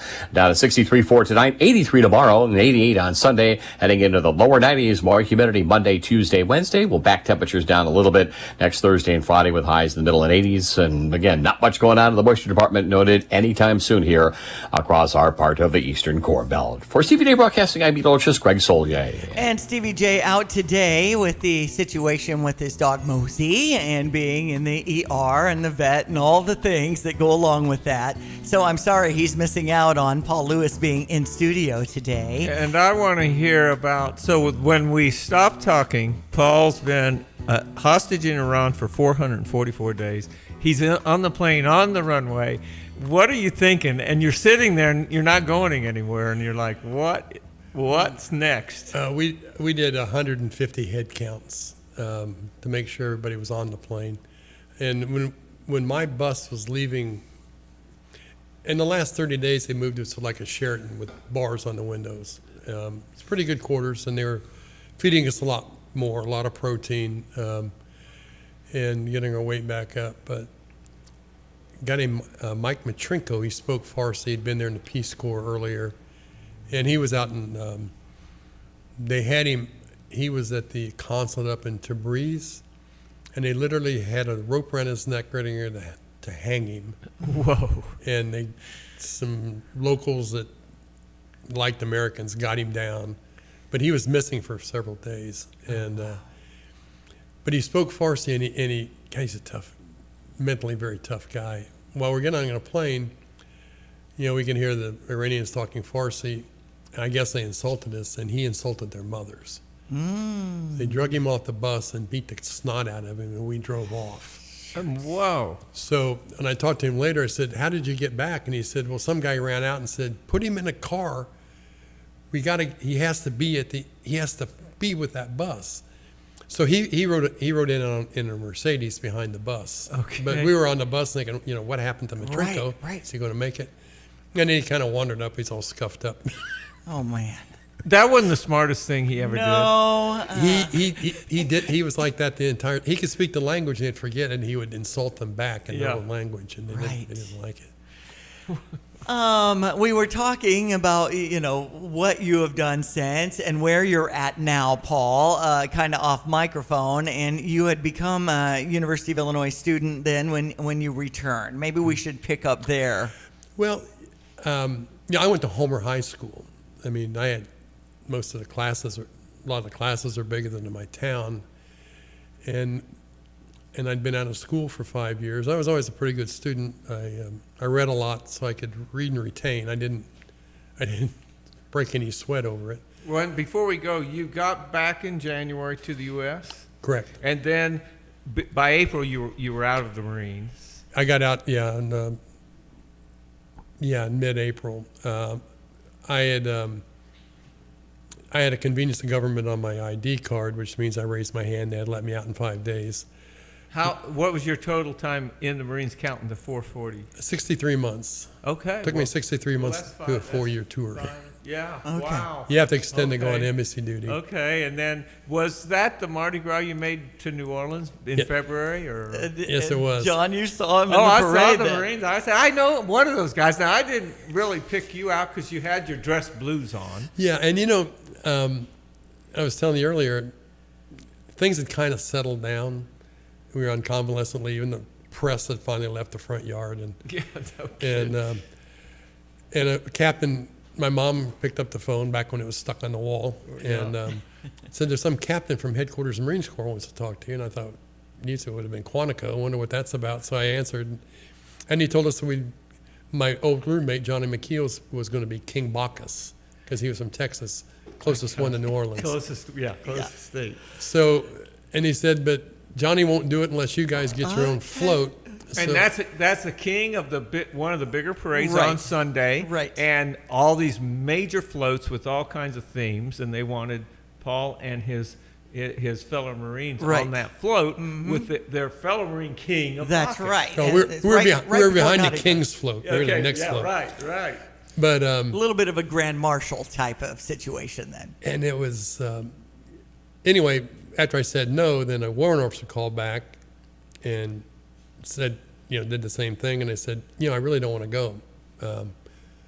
Be in crowds. And he goes, well, General Barrow, who was a commandant of the Marine Corps, last World War II commandant with the Navy Star, I'd met a couple times since we came home, is from New Orleans and would take it as a personal favor if you would attend Mardi Gras. Oh, here we go. So I said, yes, I'll go. And I intended to go just for a dinner and some stuff, but I was really having a lot of fun because the Bacchus committee would give us a code word every day, and anywhere we went in New Orleans was free. Oh, Wow. Now, man, I wish you'd have called me. Yeah. I know. Johnny's right there. We'd go, there'd be a big line at a bar. We'd go give that code name. They'd move the little velvet thing in your web. I love it. The perks that go along with things. But as we were talking earlier, there's only two things you can't do in New Orleans during Mardi Gras. You can't carry a container. The cops had red cups. They would offer you a cup. You didn't take it pretty quick. A bottle or a can. Right. Yeah. And you couldn't stop traffic. That was it. I think everything else was pretty much legal then. But I wasn't going to stay. I was going to come home early, but we got into the Mardi Gras thing, and also we had an apartment on Bourbon Street, so to get out of the crowd we could go up and stand, and we had all the beads and the Right on the balcony. And all that. And Did you stay for Mardi Gras Tuesday, Fat Tuesday? Yeah. So you saw Bourbon Street. You can get crushed between those buildings because there's no room. Well, we were up taking a break, and catty corner from us, a woman started doing a strip tease up on the balcony. Oh, dear. Yeah. And the crowd was hanging up, and a cop got up there and he said, "Take your clothes off or get your butt back inside." Yeah. You're making a crowd We're now. rushing the show there. Yeah. We're talking with Marine Paul Lewis here on ESPN 93.5. Returned from Iran and now is at Mardi Gras. Exactly. And you were talking about the letters and things like that you were getting, Paul, living in Homer, and your mom was pretty much kind of your agent of sorts that was sorting through all this mail, requests for you to do speaking engagements. Yeah, she would get a big gray mail bag every day and drag it home, and she had them all sorted. And one pile was people wanted to pay me to speak. I just threw that, I just burned those. And then she made me answer. Said these kids wrote all the time. You got to answer their class. Okay. So I'd do it. Some kids wanted autographs, and I was telling you earlier, I got a letter that was written. I think it came from New Jersey. It's Paul Lewis, Cornfield Country. And it got there. Hostage. Yeah. Okay. And it got to me. Oh my goodness. So as far as, and reflecting on what's happening now was, really why we had you come in to, remember our history and what's happening. And one of the things at the end, we also Mom had a big pile of Kiwanis clubs and people who wanted me to come and speak, and they sent flags and different mementos. I liked it. I wanted to mention when you gave an autograph around here, yours was selling for $10, Elvis's $5. Yeah, that was on eBay. Okay. One of my buddies looked that up on eBay and sent it to me. I don't know why he was looking for it. But Elvis gave a lot of autographs. Like Stan Musial, it's not worth anything. Everybody's got one. I see. Now I signed a few hundred probably. But I was telling my XO that I have all these people that want me to come and speak, and people were so good to my family. I said, I feel like I ought to pay them back, but there's no way I can do it. I'm going to go back. I'm going to start college. And he said, well, we said, we haven't discharged you yet. If you'll wear dress blues, will send you to a recruiting station. You have to recruit, and they'll take you to all the places they can line up to speak. Okay. So I did that for a month, and some days when one guy had me at a 7 o'clock meeting and went all the way till 9 o'clock that night. I think I went to seven places. And the first time I did, I thought I was going to die of perspiration and embarrassment. But by the time it was over, I could talk to 15,000 people without a blink. And you know, it's kind of a valuable thing, is to be able to speak in front of a group of people without. And I'd read one time that the only thing people feared worse than death was having to make an address in public. Yep, public speaking is definitely one of the top 3 fears. We're at 67 right now. I want to finish your thought, but we have the Fox Business Minute coming here at 8:20 here on ESPN 93.5. You can always look into our social media platforms and at steviejay.com if you want to hear the full interview today as we talk with Paul Lewis and his 444 days in captivity, really 79 through 81 is what so we'll get back to that in just a moment. Brother Johnny, thank you so much for coming in too here on ESPN 93.5. We'll get up to date here, and outside it's 67. I'm Susan Lee, and this is the Fox Business Report. American Express says its cardholders are spending more. Its sales and profit rose in the recent quarter. Card member spending rose 9%, the highest growth rate in 3 years. Verizon is raising expectations for the year, a sign the company's overhaul is starting to pay off. The company's cut spending and staff and sold corporate-owned retail stores. Verizon does say its customers are waiting longer to upgrade their phones. Intel earnings topped expectations. The chip maker is raising its forecast, and the stock is up more than 3.5%. Crude oil prices are moderating after Brent crude, the global benchmark, topped $100 a barrel yesterday, and interest rates on government bonds have also eased this morning. That's your Fox Business Report. I'm Ginny Coselda. Invested in you. My name is Whitney Allen, and I'm a widow. My husband, Ryan, died. We never thought we'd ever have to use life insurance, but the unexpected happened. With Ethos, signing up was fast and 100% online. You can get a quote in seconds, apply in minutes, and get same-day coverage. No medical exams, and you can get up to $3 million worth of coverage. I'm grateful we were prepared. Get your free quote at ethos.com/term. That's ethos.com/term. Paid spokesperson. Time spent on application may vary. Online health questions required.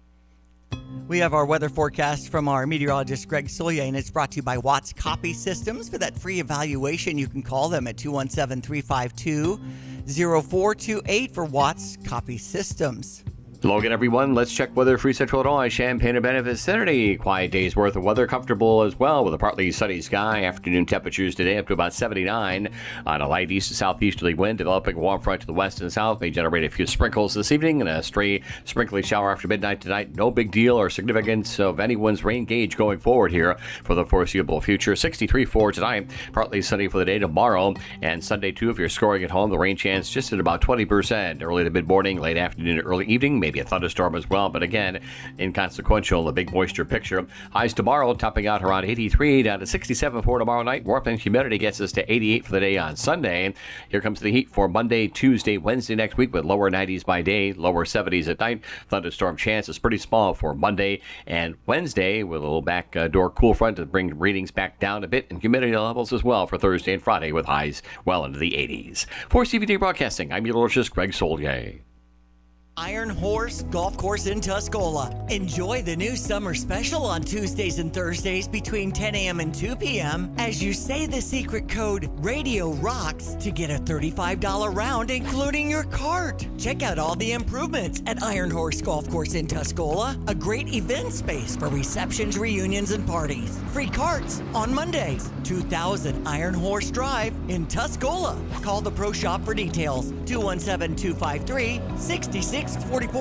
If your travel checklist does not include busy traffic, expensive parking, and the stress of a big airport, fly Sierra, the Central Illinois Regional Airport in Bloomington. We are less stress travel with free parking, shorter lines, and easy in and out. We fly nonstop to the big hubs in Atlanta, Chicago, and Dallas. And we fly direct to Orlando, Sanford, and St. Pete, Clearwater. Book today at Sierra.com. Sierra. All right. Well, ESPN 93.5, Paul Lewis, our special guest today. Stevie J's out. I'm Diane Ducey, brother Johnny, also in studio. And we're just happy that you're alive and well. We were talking about the chapter of life after you came out of captivity.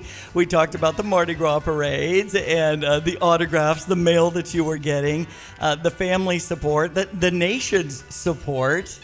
Yeah, we were overwhelmed. We drove from Stewart Air Force Base to West Point, and it's a hilly country. When you got back? Yeah, when we got back. We were on a bus, and the 25 miles was just packed with people. Unbelievable. And I didn't think it was that big a deal. I was really overwhelmed because everywhere we went, people were just, grateful, and it was a good feeling. It's just a pleasant feeling. So you're talking November 3rd, 79, January 20, 21, 81. Mm-hmm. You're back. You're a hero. You're getting the mail. You're going to Mardi Gras. And then you decide, well, wait, I got to do something here. How old were you at 24 then, I guess? 23. I got a picture with Ronald Reagan in my conference room, and people said, my God, you look young. I said, you know why? And he said, why? I said, because I was. Yeah. So, but now you're thinking, fellow Illini grad, yes, and so you're thinking, I might go on the GI Bill to Illinois. So well, I got invited to a U of I game, and they sat me with Stan Eichenberry and Jim Thompson. That's Big Jim Thompson, the governor for many years. Yeah, he shook hands with me all day at Homer on the parade. Okay. But they asked, we're just talking, and they said, what are you going to do? And I said, well, I've been accepted at Princeton. A friend of my dad's graduated from Princeton. He thinks I should go there. And I had a scholarship. I don't know how he got me admitted because he didn't really have anything. But I said, but I'd really like to come here. I don't think I'm a Princeton kind of guy. And Eichenberry says, well, yeah, we'd love to have you come up. That's the president of the university. President, yeah. And then I did a month speaking tour. And when I got discharged in April, I went up to admissions and I met a guy and told him I want to go in business and commerce. And he said, we close that in January. You can't get in now. And so I was overseas. I didn't have a phone. I couldn't call or anything. I didn't tell him where I was at. And so he handed me the late admissions package of stuff. And I remember I had to write an essay. But I was going through it, and one of them said a letter of recommendation from non-employer, non-relative. I thought that governor would be a good one. And so I dug his aide's card out, and I called him and told him what I wanted. He goes, yeah, I'll get it on his desk today, and he'll get it right up there. And then I went out and ran some other errands and got my high school transcript sent to the U of I. And I came back, Mom said that aide called that he must have had a question. So I called him back, and he goes, yeah, I took that to the governor, he threw it in the garbage, picked up the phone, called Stan Eichenberry, and you're supposed to go back up and get enrolled. Okay. Well, Mr. Enrollment guy was really lit up. You went over his head. Yeah. Way over. His turf wasn't safe. But and then he kind of settled down, and because I said, well, if you don't want me to come, I'll just go home and I'll call President Eichenberry and said, you, Bob Smith, said I can't come. I'm going to Princeton. So he said, well, let's settle down. He said, if you get in business and commerce, somebody thinks you horned your way in with political influence. If you have a tenured professor that doesn't like you, we can't do anything if he makes your life hard. Which would be possible. Yeah. And I thought, yeah, that's true. And he said, but let's just call a dean and see if we can get you somewhere willingly. So the first one we got was Dean Wessels in Ag. And I could hear him on the phone say, somebody won't show up in August. What's the big deal? So I went down. I told him I don't want to be a farmer. I don't want anything to do with agriculture. He goes, I don't care. He said, all you got to do, you have to stay here 2 years, and then you can transfer anywhere you want if your grades are good enough. Okay. They call that a backdoor admission, by the way. Okay. Yeah. For people who can't get in a little bit more difficult department, do have a good track record for 2 years, and then they're pretty good about picking another major. Even if you go in initially, you want to be a farmer and change your mind. And that was my plan, though I did have to take Chem 105. Oh, dear. Oh, dear, yeah. I got a B, by the way. Good job. They drew the curve and said, all you pre-meds are going to be general S's. But anyway, I kind of thought about it, and of course, my counselor was a ag guy. He'd been overseas. So we talked a lot. We didn't do a lot of counseling. And I already did my book, and I'd go stand in line at the Armory to get my classes. And he told me, he said, you know, the 200 and 300 level econ, one semester they teach it at Business Commerce, and the other semester we teach it here. And I thought, well, that's okay. And I took statistics, which is Ag Econ 250 something, or I could have taken Math 124, where in Ag I had a full professor and 50 students. If I was in Math 124 statistics, I'd be in a huge section and hope the guy spoke English. Mm-hmm. So I stayed and graduated, so I'm an Ag Econ major. Then it's time to get discharged, so I went back down to St. Louis. They assigned me to the recruiting station in St. Louis. I was doing a speaking tour, and the sergeant majors gave me the last hammer. And he said, you're going to be a staff NCO in August, you know, most highly thought of rank. He says, I was a captain in Vietnam, now I'm a sergeant major. People respect me now. And while we're talking, a guy opened the door. His name was Staff Sergeant Means. He was one of my drill instructors in boot camp. And I burst out laughing. And of course, I'm only a sergeant, so he's kind of jumping on me. And I said, Staff Sergeant Means, platoon 3021. And he goes, yeah, I was in that platoon. And the sergeant major stood up and goes, hey, if you'll sign up for 6 years, I'll leave you in a room with him alone for an hour.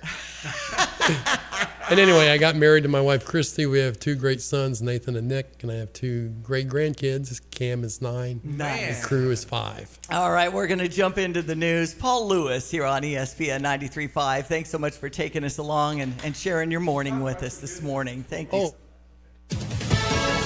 Fox News, I'm Therese Crowley. Ready for more pain? After 13 nights of CENTCOM airstrikes, President Trump suggests Iran hasn't felt enough pain yet to make a deal. So he's weighing a massive new attack, bigger than Epic Fury, to get them to the table. They would like to do something, but I say they're not ready yet. They need more of the same. The president also saying he'll use frozen Iranian assets to pay for any damage to ships and Gulf neighbors. Iran's foreign minister warning the chaos from that confiscation won't be pretty or peaceful. President Trump braving a threat environment tonight. The rescheduled White House Correspondents' Dinner at the D.C. Waldorf tonight after the attempt on his life at the April Hilton dinner. The Secret Service has investigated roughly 10,000 threat cases so far this year alone. That's a 40% increase compared to this time last year. Fox's Christina Coleman. America is listening to Fox News.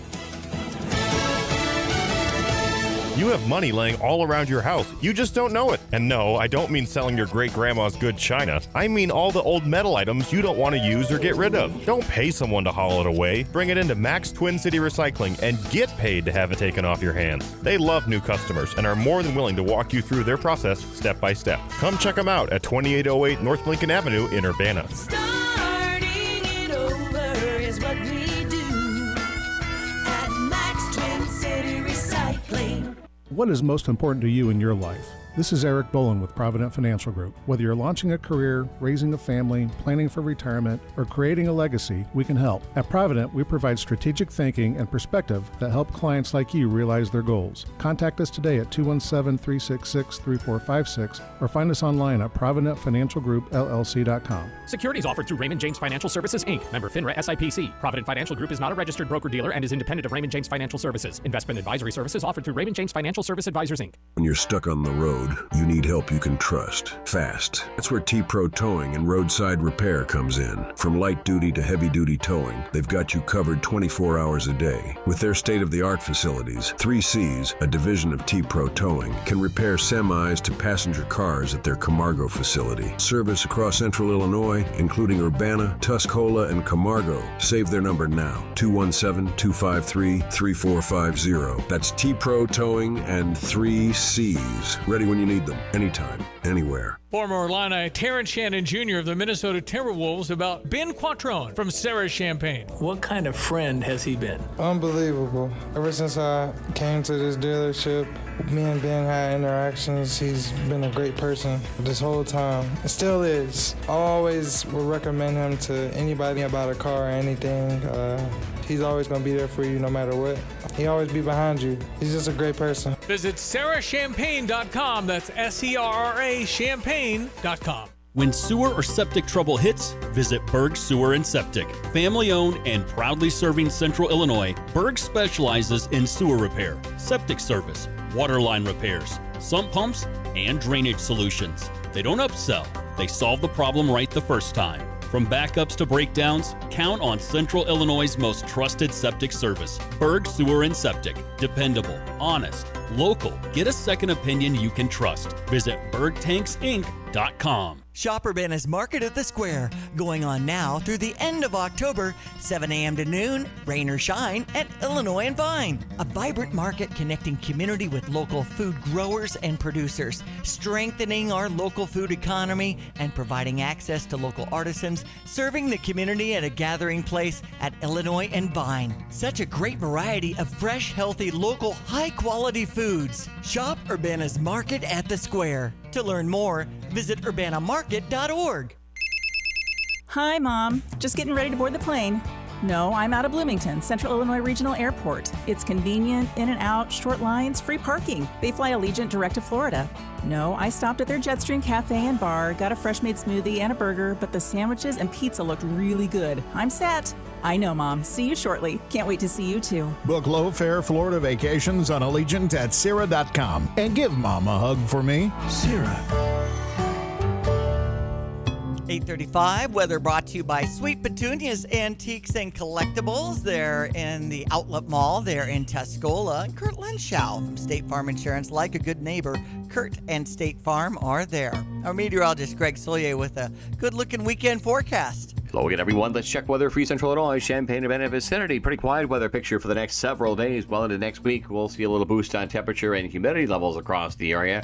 No extreme heat or humidity expected, but certainly more typical of mid to late July, and diminishing rainfall chances going forward here in the days and weeks to come as well. Partly sunny for the day today, up around 79 and a light east to southeasterly wind. There will be a couple of sprinkles around this evening, and again towards and after the midnight hour, low down to 63. Tomorrow, partly sunny, just a slim chance, as well as Sunday for an isolated shower, perhaps a thunderstorm in the afternoon, but low odds at 20%. Highs tomorrow at 83, down to 67 for tomorrow night. More warmth and humidity at 88 with a partly sunny Sunday, up to 92. And again, a small chance for an isolated shower, thunderstorm mainly in the afternoon. 91 Tuesday, thunderstorm chance Wednesday at 90 with highs in the middle and upper 80s. Humidity eases down just a bit for Thursday and Friday of next week. Overnight readings as well, falling back into the 60s. For CVJ Broadcasting, I'm meteorologist Greg Solgay. Here's another home improvement insight from Kramer Siding and Window, a proud member of Prairie Home Alliance. Getting new siding and windows is a part of good home maintenance, and it's also a way to improve your home's value and curb appeal. Kramer offers preservation siding and windows in lots of styles and colors. Shutters and trim will complete the look, and our online design tool will help you try before you buy. So start today and save 25%. Call 217-355-2720, click on kramersiding.com, or visit the showroom in Champaign. Jesse Stevens with Lands Drain Cleaning and Underground Solutions. One of the most common questions we hear is, why does this line keep backing up? Clearing the drain fixes the symptom, but there's often an underlying issue. At Lands, we clear the line, then run a camera to help confirm what's behind the problem. You decide what to do next with confidence. Call 355-5512 for Lands Drain Cleaning and Underground Solutions. Why call anyone else? Oh, Dedicated Diesel, the safety lane is up and running, and that is open from 8 a.m. to 5 p.m. However, we don't start the last inspection after 4 because it does take a while, and if there's something wrong, or we got to go through it and then deal with that. Austin is doing a great job of inspections on that. Well, that's Dedicated Diesel. Triumph Drive. As you're driving Route 45, you turn left at the Bobcat, go all the way down, you'll find Dedicated Diesel. How about Gale Frericks Trucking? What's happening? Oh, we are doing great at Gale Frericks Trucking, and always looking for a couple of good drivers that want to be safe, get home on time, get home for the weekends, make a decent paycheck. Good stuff. Tim Onstad. They can get me. Email is timo@gftlog.com. They can call my cell phone at 765-505-1295 or at the office at 765-793-7131. You can always stop by and see me at Dedicated Diesel most days during the week. In Urbana, Illinois.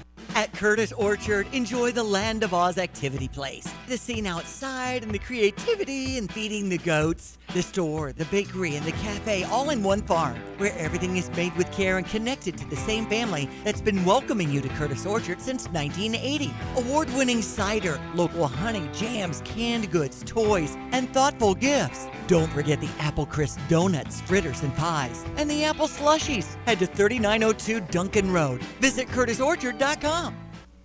And Curtis Orchard actually open now, July 20th when they open. They go through December 20th, and that award-winning cider and the slushies and the apple crisp donuts and the fritters and pies. I love it. It's a great place to go, I tell you. I like Curtis Orchard. Absolutely. When I'm up here, I try to get by. Absolutely. And I'm sure you've been, Paul. Oh, yeah, grandkids, all this stuff. Uh-huh. Especially with the grandkids chapter. So, yeah, you kind of... When you're at these baseball games during the summer, are you just kind of reflecting about your journey and how long and hard it's been, but kind of the fruits of your service to our country now and appreciative? And you know, the difference in kids is they don't get out and play. We played that's all we did in the summer was play ball. So I coached a lot when my kids are growing up, and I was always, and Nate does a real good job. He coached the team, and he's real patient. That's your son? Yeah. Mm-hmm. Yeah, I have two sons, Nate and Nick, and then I married my wife, Christy, when I got home. Mm-hmm. And, you know, we were going to get married over Christmas at St. John's on campus, and they started a renovation. I said, have you ever seen a renovation of an old building come in on time? Yeah. And it's December. There could be ice, snow. So we moved it up to August because I had to work it in them when I wasn't in school. And we got married here in Philo. And what church?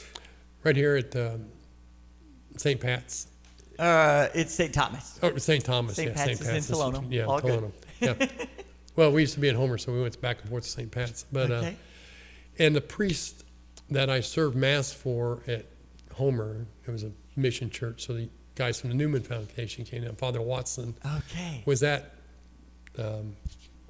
St. John's on campus, so he came down and married us. Father Heck by that time was tired. He didn't care. Right, Father John Heck, though. And we got married on a Friday night because it's the only time that, you know, we kind of threw that together. And I remember I went to, when we got engaged, I went to talk to your parents. I thought that's the appropriate thing to do. For sure. And I think her mom called me before I got there. But and her dad said, now, I'm not trying to be nosy, but you're not in any hurry or anything. I said, no. And I got married I got engaged on a Friday the 13th. Oh, well, wow. you know what? It's turned out okay. How many years? 45 next month. That's Nice. getting respectable. Congratulations. Well, I want to ask you, you are now a graduate of University of Illinois, AgCom. AgEcon. And you started your own business. I did. I worked with my uncle, and I started my own branch in '88. I just borrowed $25,000 at the bank and started a branch. Statistically, I should have been gone a long time ago. I'm still here. No, you've done very well. So I guess financial? Yeah, we do investing and financial planning. So I got my CFP. I was telling Johnny when I got out of college, since I was used to studying, I just took it accelerated. And you know, now I don't need any more sleep, but I need it in regular increments. I can't do all-nighters anymore. Right.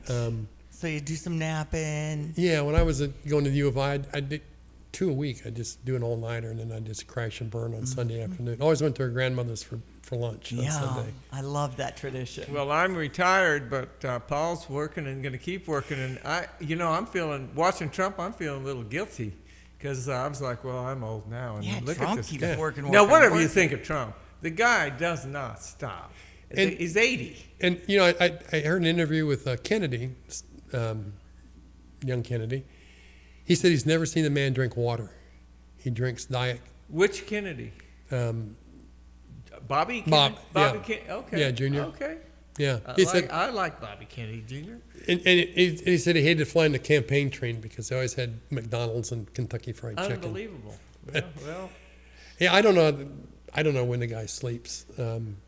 But anyway, we're doing well. My son's Nathan, the older, he's just turned 40. He's going to buy me out someday. Okay. We're kind of in a growth phase, and in 3 years I'll either exit or continue to grow. But as long as my brain works, I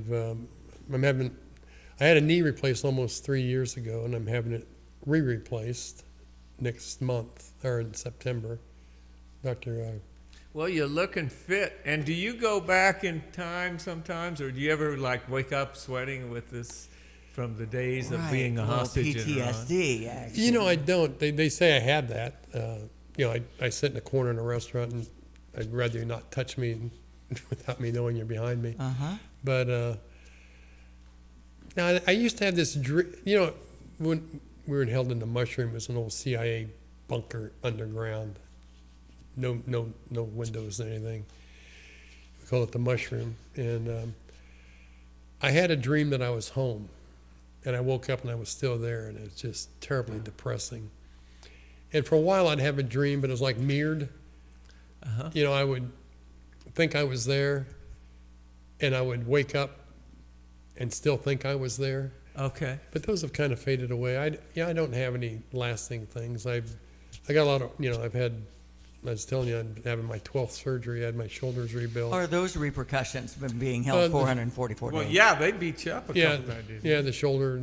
I hurt my knee and my back at the same time. 1978, we had a big operation. We were working at night, and had the Chinook, not the Chinook, the Marine Corps has a smaller one, the double rotors.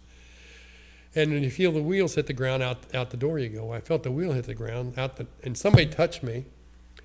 So I went out the door. Yeah, that means go, yeah. Yeah, but weren't only necessarily one wheel on the hit. We were ground. on a hillside, so the plane took off to get on level ground, and I've already jumped out.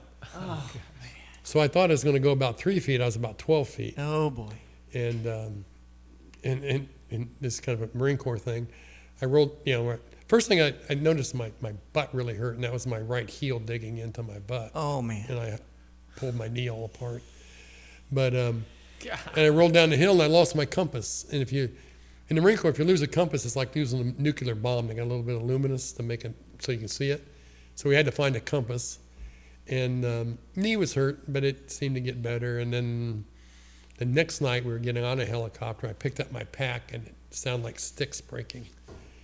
And I always brag. For the 2 years I was there, I never took a medevac. I walked 30 miles with bleeding feet. Did that, and now I'm going through these surgeries, and maybe I should have listened to you. Yeah. Maybe I should have taken a medevac. Right, Paul. Well, thanks for giving us your insight here on ESPN 93.5 this morning.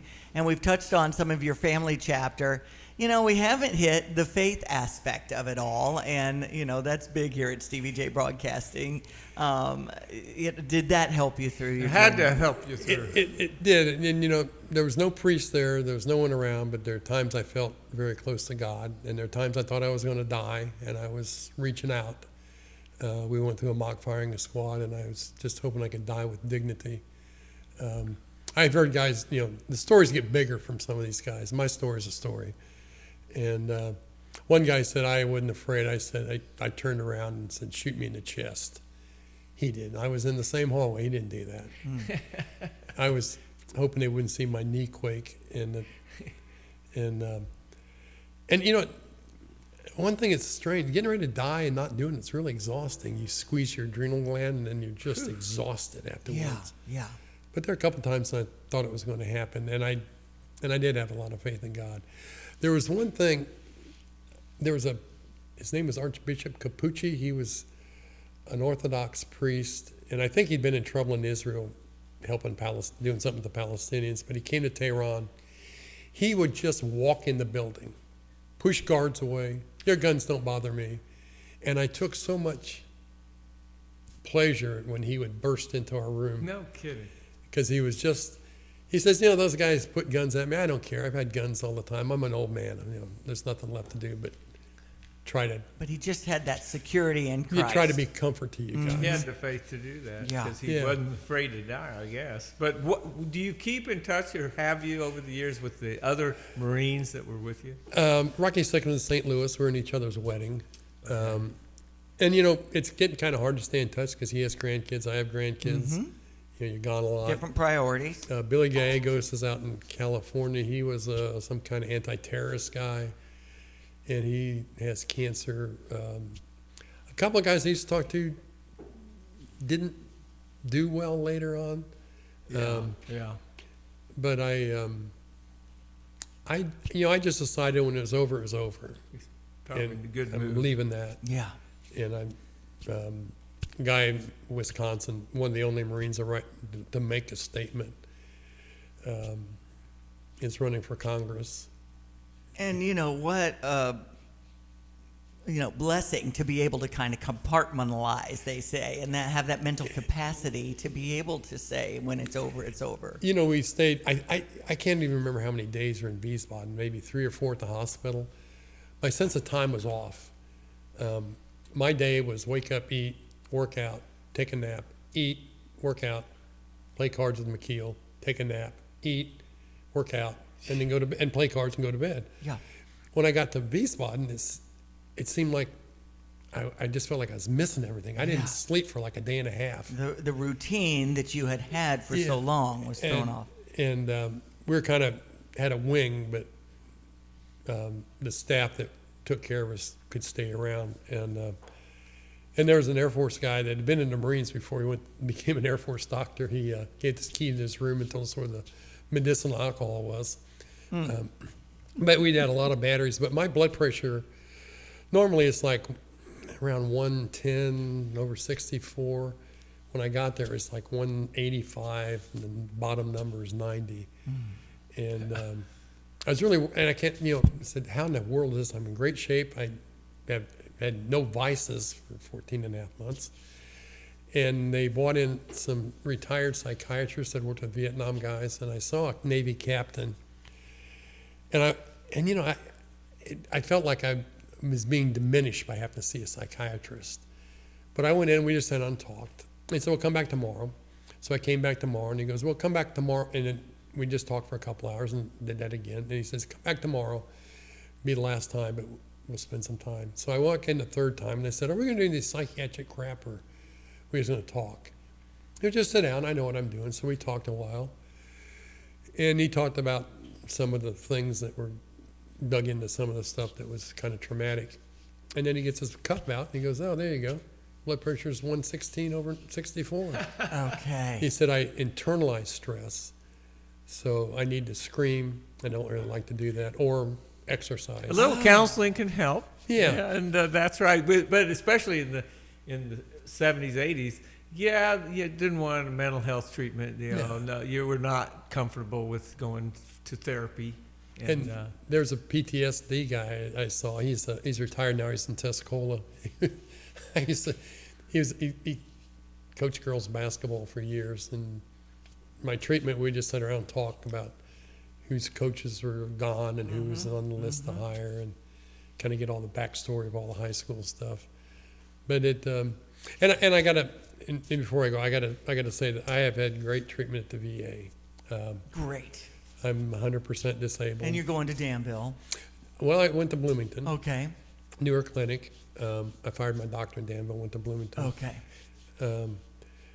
And then they opened one in Champaign. Oh, great. About a mile from my office. Wonderful. So I'm going to be a Champaign clinic. Wonderful. And thank you for tapping into that and all the resources, and how about VFWs or American Legions and things like that? I'm a life member and all that stuff. Okay, great. And I've just in the last 2 years become eligible for the Legion because it's a date thing. Okay. And I was joined 6 months too late, got out 6 months too early. Used to tease my dad about that. He was a big Legion guy, and I said, I can join the VFW, but I can't join your stupid little club. I'll tell you, Paul, it's you're American hero, Yes. and you're very well appreciated around here. I always brag about knowing you. Exactly. And, Me too. I don't like the hero thing. I'm the guy you used to see it. There'd be a car all torn up in the dealer lot, he said, you know, that guy walked away from that. No, I think, well, but there's a lot to the story. It isn't just as hostage, but the way you've carried yourself, represented us, Yes. and been Served so our strong country through the whole thing. and It's been just been such an a great inspiration. American. Yeah. Exactly. Well, I had good parents, and I was a Marine. Took it very seriously. I was a sergeant after 20 months active duty. Usually that's a 4-year deal. Had a guy named Irish Egan, Captain Irish Egan. He was prior enlisted. Did 3 tours in Vietnam, or 2 tours. And I still see him. He's out in Maryland. He's retired. He really knew how to motivate people, and I grew up a lot. And sometimes I look back and I said, I can't believe the amount of responsibility I had when I was 20. You know, I had 64 people that reported to me. You know, I had several $1 million worth of weapons that I had to make sure was accounted for. Did the counseling. And, you know, I was going to tell this story. There was a young guy, his name was Ware. He was from Chicago, young black guy. Really good, really a good guy. He was married. And when there was something to be done, when I became sergeant, you know, you have more responsibility. When there's something that had to be done, but you couldn't stay and supervise it, you had to go somewhere else or take care of some other thing. I always said, where, get 2 guys, get that finished, and meet us in this, you know, blah, blah. And I was writing I was recommended he be promoted to corporal meritoriously, as I'm an officer writing. And he came in and he goes, can I ask you a question? And he goes, no. He says, you know, I've been hating to do this, but are you racist? I said, no, why would you say that? He says, well, every time there's some shit job that needs to be done, you tell me to get 2 guys and do it. And I said, well, because I know it'll be done correctly. That's right. I won't get my butt chewed because somebody didn't It's follow completed up. correctly. And I said, and by the way, I'm recommending you get promoted. Early to corporal. Okay. So thank you. Hey, there's Stevie. He's coming in, and he's got the dog who has a cone on, and you're in the camera shot there. Johnny blew the day out. I know. I'm sorry I haven't been correct grammatically, too. Why don't you come on over here, and at least we're doing a final goodbye now, Stevie. So you joined us. Stevie, you got a cone head. Here in the I have a cone head, but little Mosey needed to go to U of I Vet Med this morning at 3:30. And you guys are on camera now, so people can see that. And she's just, the vet and her helpers, all the students, said that Mosey needs to tell everybody else how to behave. Okay. They let her do a lot of things without sedation. Okay. And she just tolerated it. Okay. So she's going to be okay, but she's being a good dog right now, being held. She's a good girl. Mm-hmm. She's a very good girl. And Paul Lewis is giving her a pet. Yes. Paul Lewis looks good. He's lost weight. No, he does. He's been great. Actually, we're glad you weren't here, Steve. Thanks a lot. We kind of blew through the formatics and just hung with this. Well, I'm sorry. Good for you. But okay. It's all good. And yeah, we didn't do Fox News weather, nothing. Listen. Yeah, we did, Paul. Hey, listen, now. we have an American hero in the studio. And you too, Paul. John. No, Paul, I'll tell you. And what an inspiration. And in any case, whatever you think, Paul, if you get 1 mailbag of mail, you're a hero. That's it. So you can't. How many mailbags did he get? A bunch. My mom got one every day. Well, the thing with Paul is that he was a Marine that didn't take it from them and suffered the consequences. Like when you told him, I'm not going to be part of your propaganda, and they threw you in an empty building with broken windows with 1 blanket for 6 weeks. In the winter. That's after we didn't participate at Christmas. Yeah. Oh, by the way, Johnny, the Reverend Sloan Coffin came to give my mass, and I remembered who that guy was. He was a CIA guy who became a Unitarian minister, and it was a big propaganda thing. I got you. Okay. Well, at Vet Med, Adam Wright, who's from Philo, listens to us every day. Okay. And Thanks, mentioned how Adam. much he enjoys Brother Johnny. And he said, he's pretty smart, isn't he? Well, you know what? Yeah, mutual adoration some wheels working up society there. here. Now I'm like, Paul, I don't want to talk about it. No, I said, Johnny, Thomas Edison of oil and gas had 1,000 employees at one time. I go, wow, I said, well, I'm going to do a shout out to Adam Wright Monday at There we go. 7:30. Well, He's working now, but he rides a motorcycle by our window every day. That's All right, awesome. well, great, Adam. Thank you. Well, obviously, we're wrapping up the show, and we want to thank you for listening here on ESPN 93.5. And I'm just gonna say thanks you for listening, and thanks for being here today. Paul Lewis. Thanks, Looking Paul. for your Thanks, new Diane. favorite hangout? Head to Route 45 Wayside in Pasodum. They're open 7 days a week with daily food specials that keep things fresh and affordable. And Sundays? It's Sunday Fun Day from 1 to 4 with live entertainment that brings the party to life. Don't miss their massive 8,000 square foot patio, perfect for kicking back with friends. Feeling competitive? Jump into their sand volleyball leagues this spring and summer. Co-ed teams, great vibes, and even better memories. Route 45 Wayside in Pasodum. Great food, live music, and fun all week long. Drive in, drive out. Recycling's what Max is all about. You can make some cash and do your share. We make it really simple because we care. It doesn't matter large or small. Our friendly staff will handle it all. Starting it over is what we do at Max Twin City Recycling. Boating is back at Crystal Lake Park, 206 West Park Street in Urbana.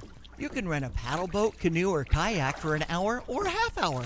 The rental fee covers life jackets and must be worn. All major credit cards, cash, and check are accepted. Boating is a fun family outing and a great date night idea too.